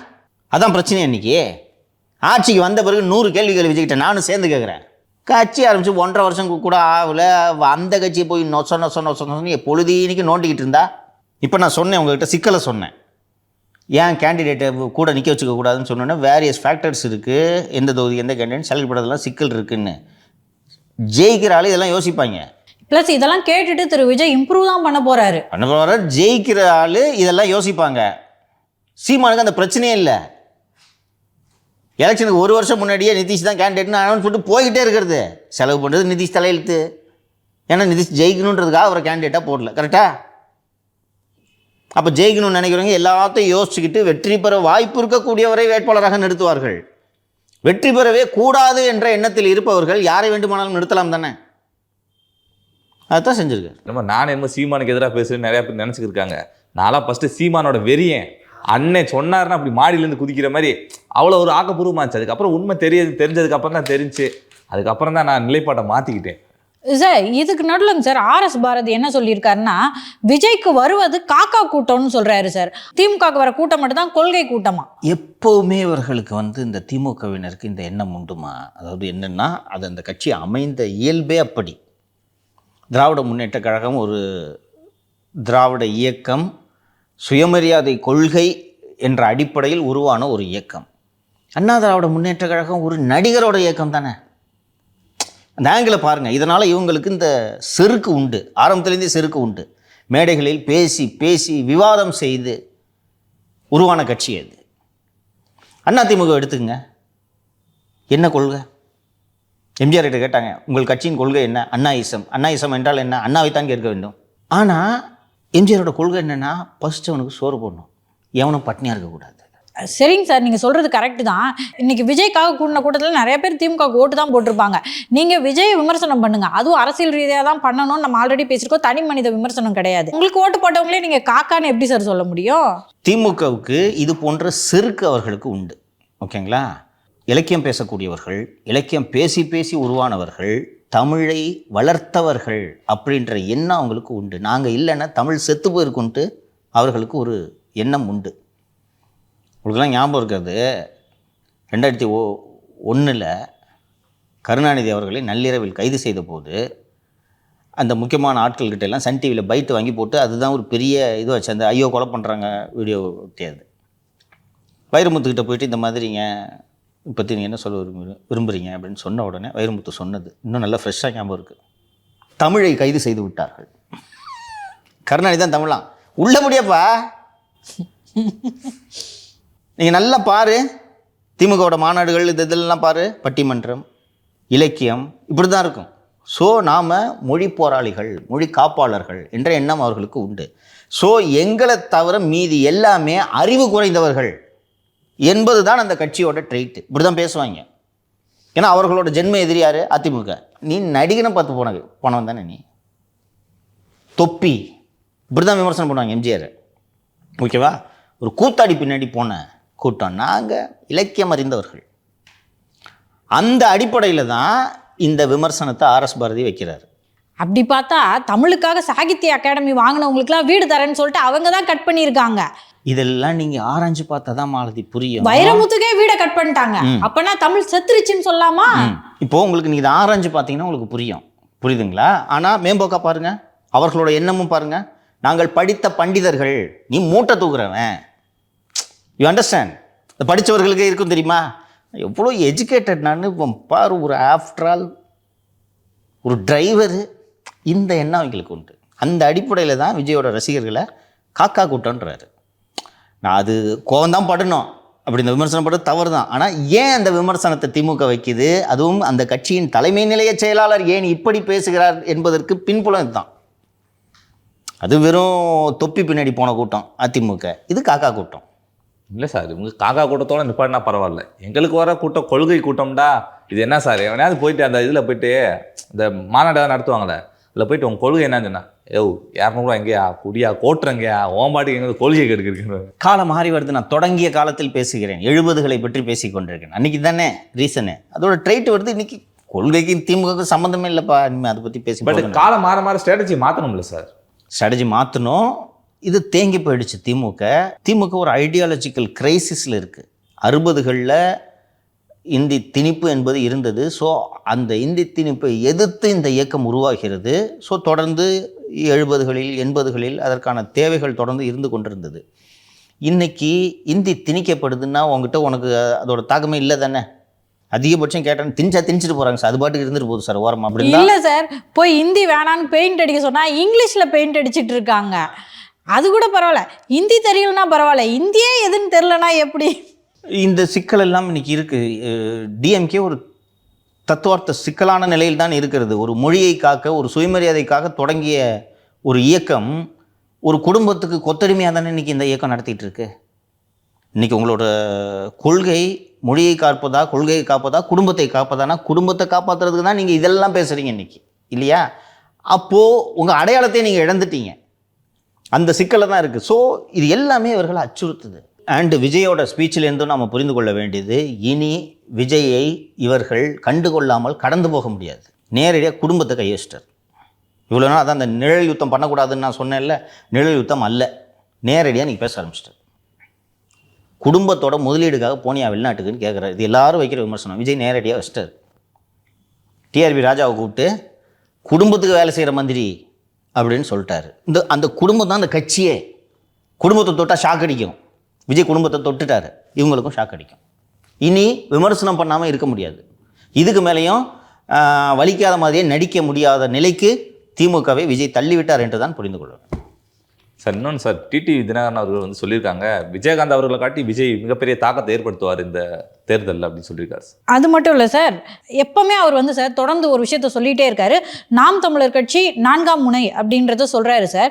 எனக்கு என்ன டவுட்னா, ஒருவேளை மக்கள் நல கூட்டணி 2.0 விஜய் தலைமையில் அமையலைன்னா நாம் தமிழர் சீமான் தலைமையில் அமையிறதுக்கு வாய்ப்பு இருக்கா? அது மாதிரி ஏதாவது பிளானிங் இருக்குமாங்க சார்? லுக் மாலதி, எந்த கூட்டணியிலும் உங்களை சேர்த்து கொள்ளாமல் உங்கள் தலைமையில் எந்த கூட்டணியும் அமையவில்லை என்றால் உங்களுக்கு என்ன வழி? 21 தேர்தலில் என்று தான் நினைக்கிறேன் அமமுக தேமுதிக கூட்டணி அமைந்தது, ஞாபகம் இருக்கா? ரெண்டுமே சம அளவு செல்வாக்கு உள்ள கட்சி தான் இல்லையா? And SDP I think. யாருமே இல்லாதப்ப எங்கே போய் சேருவீங்க? அப்போது தனக்கான ஆப்ஷனை டிடி ஓப்பனாக வச்சுருக்கணும்ல. இப்போது நீங்கள் உங்களோட கொள்கை என்னவென்பதை தெளிவுபடுத்தி விட்டீர்கள். எடப்பாடி பழனிசாமியை முதல்வர் வேட்பாளராக நான் ஏற்றுக்கொள்ள மாட்டேன். என்டிஏ தன் முடிவை மாற்றிக்கணுன்ட்டீங்க, மாற்றி முடிவு பண்ணிட்டாங்க. விஜய்கிட்ட பேசிக்கிட்டே இருக்கீங்க. விஜய்க்கு நீங்கள் ஆஃபர் விட்டுக்கிட்டே இருக்கீங்க, நான் சேர்வதற்கு தயார்னு சொல்லிகிட்டு இருக்கீங்க. விஜய் இவர் வந்தால் நமக்கு பெரும் ஆதரவாக இருக்கக்கூடிய தலித்துகளின் வாக்கை இழக்க வேண்டும் என்பதை புரிந்து கொண்டு இவரை கிட்ட சேர்க்காமல் இருக்கார் விஜய். ரைட்டா? அப்போ அடுத்த ஆப்ஷன் என்ன? எனக்கு துணை நீ தான், உனக்கு துணை நான் தான்ட்டு அதிபரோட சேர்ந்து அண்ணன் சேர மாட்டார் சார். தப்பி தவறி 2-3 எம்எல்ஏ ஜெயிச்சிட்டா அதுக்கு வாய்ப்பு இல்லைன்றது 2 பேருக்குமே தெரியும். அதனால தான் தைரியமாக சேர்றாங்க. அதனால நம்ம 2 பேரோட நோக்கமுமே அடுத்த கட்சியை தோக்கடிக்கிறது மட்டும்தான். அதனால் பர்ஃபெக்டாக இருக்கும் மேட்ச்னு சேர்வதற்கு வாய்ப்பு அதிகம் இருக்குது. சார் விஜயகாந்த் அவர்களை காட்டி விஜய் மிகப்பெரிய தாக்கத்தை ஏற்படுத்துவார் சார். அது ஆப்வியஸ்ப்பா. விஜயும் விஜயகாந்தோட ஸ்டார்டமையும் ஒப்பிடும்போது விஜயோட தாக்கம் பெரியது. விஜயகாந்த் கெரியர் முடிகிறப்ப தானே வந்தார், பீக்கில் வர்றாருல. இன்னைக்கு சூப்பர் ஸ்டார் அவர். திரு ராமதாஸ் திரு மோடியை சந்திக்க போகிறாங்க. ஏன்னா வந்து அப்பா மகன் குழப்பத்தைக்காக அவங்க சந்திக்க போகிறாங்க. ஏற்கனவே அன்புமணி தான் வந்து பிஜேபியோட கூட்டணியில் இருந்தார். ஸோ அந்த கன்ஃபியூஷன்ஸ் எல்லாம் சரி பண்ணுறதுக்கான மீட்டிங்காங்க சார் இது? சரி பண்ணுறதுக்கான மீட்டிங்காகத்தான் இதை பார்க்க வேண்டும். பிஜேபி இவரை சந்திக்குமா? பிஜேபி என்ன செய்யும்? செய்தி உண்மை, ரைட்டா? அவர் டெல்லி பயணம் செய்ய இருக்கிறார். பிரதமர் மற்றும் உள்துறை அமைச்சரோட நேரத்தை கேட்டிருக்கிறார். எப்போ அது நடக்குதுன்றது தெரியல. டெல்லி இவரை சந்திக்குமா? சந்தித்தால் என்ன நடக்கும் சொல்லுங்கள்? சந்திப்பாங்க சார். என்ன நடக்கும்? எல்லாமே அந்த மாம்பழ சின்னம் எல்லாம் இவருக்கு வந்துடும் சார். எப்படி சார் முடியும்? நீங்கள் என்டிஏ கூட்டணிக்கு வரீங்கன்னு சொன்னால் கூட ஒருவேளை நிதிஷ் சொல்கிறது நடக்கலாம் சார். இன்னொன்று, உடைந்த பிஎம்கே, திரு ராமதாஸ் தலைமையிலான பிஎம்கே என்டிஏ கூட்டணிக்கு வருதுன்னா எந்த அளவுக்கு பலம் சேர்ப்பாங்கன்னு அவங்களும் பார்ப்பாங்கல்ல. பார்ப்பாங்க. சரி, அதுக்கு பதிலாக 2 பேரையும் சேர்த்துக்கிட்டா? 2 பேரையும் சேர்த்துக்கிறதுக்கு என்ன பண்ணணும்? இணைச்சி வைக்கணும். இணைக்கிறதுக்கு என்ன நடக்கணும்? இல்லை, பேச்சுவார்த்தை நடத்தணும். திரு மோடி அவர்கள் பேச்சுவார்த்தை நடத்துவாருன்றீங்களா? பேச்சுவார்த்தை நடத்தி என்ன நடக்கணும்? பேச்சுவார்த்தை மூலமாக அன்புமணி இறங்கி போகணும் அவங்க அப்பா கிட்ட. ஆமா இல்லையா? 2 பேரும் தான் இறங்கி போகணும் சார். இல்லை, அதுதானே, யாராவது ஒருத்தர் இதில் இறங்கி போகணும். ஆமா, 2 பேரும் தானே சார் முறுக்கிட்டு இருக்காங்க. அப்போ 2 பேரையும் இறங்கி போக வைப்பதற்கான வேலைகளை பிஜேபி செய்யும். இதில் யாரை வந்து இறங்கி போக வைக்க பிஜேபியால் முடியும்? திரு அன்புமணி. ஏன் அன்புமணி? வழக்கு இருக்கு. அவ்வளோதான், முடிஞ்சு போச்சு. அதுக்கு மேலே பேச வேண்டாம். பிஜேபியை பொறுத்தவரை, அதிமுகவை பொறுத்தவரை இருவரும் வர வேண்டும். இருவருமே இங்கே வருவதற்கு தான் விருப்பமாக இருக்கிறார்கள். ஆனால் இருவரும் ஒன்றாக வருவதற்கு விருப்பமாக இல்லை, இல்லையா? ஸோ இந்த நேரத்தில் மருத்துவர் ஐயா டெல்லி சென்று உதவி கேட்க இருக்கிறார். அவருடைய காரணங்கள் நியாயமாக இருக்கலாம். ஆனால் அவரும் திமுக பக்கம் போய்விடக்கூடாது அல்லவா? திமுக பக்கம் அவர் போவது இழப்பு தானே. திமுக பக்கம் போவார் ஐயா? முதலீடு பற்றிலாம் பாராட்டியிருக்காரு, அதனால நான் எதுவும் கருத்து சொல்ல. அது மட்டுமல்ல, அவர் அணியில் இருக்கக்கூடிய எம்எல்ஏ அருள் உதயநிதியை பாராட்டினார். ஒரே மேடையில் 2 தரப்பும் உதயநிதியை பாராட்டினார்கள். நினைவு இருக்கா? ஞாபகம் இருக்கு. இதெல்லாம் பார்த்துக்கிட்டு தானே இருப்பாங்க. எதுக்கு விடணும் இல்லையா? அப்போ இவர் சரிங்க நீங்கள் இங்கே வாங்கன்னு சொன்னால் அவர் என்ன சொல்லுவார்? இந்த குழப்பங்கள்லாம் சரி பண்ணி கொடுங்க, பையனை சொல்கிற பேச்சை கேட்க சொல்லுங்கன்னு சொல்லுவாங்க இல்லையா? அது மட்டும் இல்லை, நீங்கள் அங்கே வந்து தஞ்சாவூரில் பேசுனீங்கல்ல, தகப்பனை விஞ்சிய மகன் இருக்கக்கூடாதுன்னு. அதை சொல்லுங்க பையன்கிட்டன்னு சொல்லுவாங்க. இல்லை அதெல்லாம் கேட்க மாட்டேன்னா தம்பி டாமி எங்க அப்படின்னா முடிஞ்சு போச்சு. அந்த வழக்கில் இது வரைக்கும் இடி உள்ளே வரல. அன்புமணி வழக்கில் டாமி அங்கே இருக்குப்பா அப்படின்னு சொன்னால் போதும், வந்துடுவாங்க. கூப்பிட்டு அவர் கன்வின்ஸ் பண்ணிடுவாங்க. கன்வின்ஸ் பண்ணி அப்பா பையன் 2 பேரும் ஒன்றா வந்தால் என்டிஏக்கு அது பலம் தானே, மிகப்பெரிய பலம். அதான் நடக்கும். ஸோ சீக்கிரமாக இதை முடிவுக்கு கொண்டு வந்துடுவாங்க. ரைட்டுங்களா? ஐயாவும் வேணும், சின்னையாவும் வேணும் பிஜேபியை பொறுத்த வரைக்கும். ஸோ நாம் அனைவரும் எதிர்பார்த்திருந்த அந்த முடிவு விரைவில் வரும். ஸோ கூப்பிட்டு பெரியவர்கிட்ட அது 2 பேருக்குள்ளே ஒரு டீலை பேசி சமாதானத்தை ஏற்படுத்திடுவாங்க. அன்புமணி சொல்கிற பேச்சை கேட்கலன்னா நீ கேட்டு தான் ஆகணுன்றதை தெளிவாக சொல்லிவிடுவார்கள். சின்னையா குலதெய்வம்னு சொல்கிறீங்கல்ல, குலதெய்வம் சொல்கிற பேச்சை கேட்டுட்டு மூட்டை உட்காருன்றுவாங்க. அதே மாதிரி இன்னொரு விவகாரம், ஈடி விவகாரம். ஸோ ஆகாஷ் பாஸ்கரன் கிட்டலாம் வந்து ஈடியோட பூச்சாண்டி பழிக்கலை. ஒரு 2 மாதம் அவகாசம் கொடுங்கள் என்பதை நான் மீண்டும் மீண்டும் சொல்லி கொண்டிருக்கிறேன். 2 நாட்களுக்கு முன்பு நடிகர் திரு ரோபோ சங்கர் அவர்கள் இறந்து விட்டார் இல்லைங்களா? ஆகாஷ் பாஸ்கரனை அமலாக்கத்துறை விசாரணை செய்ய தேடியது, வீட்டில் சோதனை நடத்தியது, அவர் வெளிநாடுக்கு தப்பிச் சென்றது. சோதனைலாம் நடத்தலை, பூட்டிட்டு வந்து மீட் பண்ணுப்பான்னு சொல்லிட்டு போயிட்டாங்க. சரி, சோதனை செய்யாமல் கோட்டை விட்டது, அவர் விசாரணை வளையத்துக்குள் வந்தது, அவர் நீதிமன்றத்தை அணுகியது, இது எல்லோருக்குமே தெரியும். இதையெல்லாம் தெரிந்த இந்த ஒரு சூழ்நிலையில் அரசியல் குடும்பத்தை சேர்ந்த ஒருவர் ஆகாஷ் பாஸ்கரனை அழைத்து கொண்டு சுற்றுவாரா? சுற்றலாமா? எல்லா பிரச்சனையும் சரியாயிடுச்சுன்னு நம்பலாம். இப்போ என்ன இடி அந்த கேஸை க்ளோஸாக பண்ணிட்டாங்க, ஹைகோர்ட் ஸ்டே கொடுத்துருக்கு, சுப்ரீம் கோர்ட் ஸ்டே வெக்கேட் பண்ணலாம்ல? 2 நாட்களுக்கு முன்பு திரு ரோபோ சங்கர் அவர்கள் இறந்த அன்று பார்ட்டி ரெடி ஆயிடுச்சு குறிஞ்சியில். ஓகே ரெடி, பார்ட்டி பண்ணலான்னு ஸ்டார்ட் ஆகிற நேரத்தில் இந்த தகவல் வருது. போகாமல் இருந்தால் நல்லா இருக்காது, ஒரு 8 போயிட்டு வந்துடுவோன்னு சொல்லி வண்டியில் இருப்பான்னு ஆகாஷ் பாஸ்கரையும் கூட கூட்டிக்கிட்டு தான் போகிறாரு சின்னவர். போய் ஆகாஷ் பாஸ்கரை பார்த்தீங்கன்னா பின்னாடி சகப்பு டிஷர்ட் போட்டுட்டு காரில் உட்காந்துருப்பார். போயிட்டு சாவுக்கு போயிட்டு ரொம்ப சோகமாக மூஞ்சி வச்சுக்கிட்டு சாவுக்கு போயிட்டு வந்து பார்ட்டி ஸ்டார்ட். அப்போது அமலாக்கத்துறை ஆகாஷ் பாஸ்கரை நெருக்கினால் யார் சிக்குவார்கள்? அந்த டான் பிக்சர்ஸோட மொத்த பணமுமே சின்னவரோட பணம்ன்றது தான் நம்ம தொடக்கத்துலேருந்து சொல்லிக்கிட்டு இருக்கோம். மீண்டும் மீண்டும் அதை நிரூபிக்கும் வகையில் கூட கூட்டிகிட்டு சுற்றிட்டு இருக்கார். ஸோ இது வீதிக்கு வரத்தான் போகிறது, விரைவில் வரும். ஏன் இவங்களுக்கு அச்சம்லாம் போச்சுன்னா, நீங்கள் சொல்கிறது மாதிரியே இந்த வழக்கு முடிஞ்சு போச்சு அப்படின்னு நினச்சிக்கிட்டு இருக்காங்க. பீகார் தேர்தல் முடியட்டும், எத்தனை பேர் கைதாகிறார்கள் என்பது தெரிய வரும். அதான் சார், இப்போ ஆகாஷ் பாஸ்கரனை விசாரிச்சு நீங்கள் இன்னசென்ட்னு வெளியே அனுப்பலை, இன்னும் விசாரிக்கவே ஆரம்பிக்கல. ஸ்டே, ஹைகோர்ட் ஸ்டேல தான் நிற்கிது. அவர் புனிதமானவர் என்ற சான்றை யாரும் இன்னும் அளிக்கவில்லை. ஓகேங்களா? அதுவும் படத்தை வேறு ரிலீஸ் பண்ண போகிறீங்க, டாமி பார்த்து கொண்டு இருக்கிறது. ஸோ உங்களுடைய தகவல்களுக்கும் கருத்துக்கும் நன்றி சார். நன்றி சார்.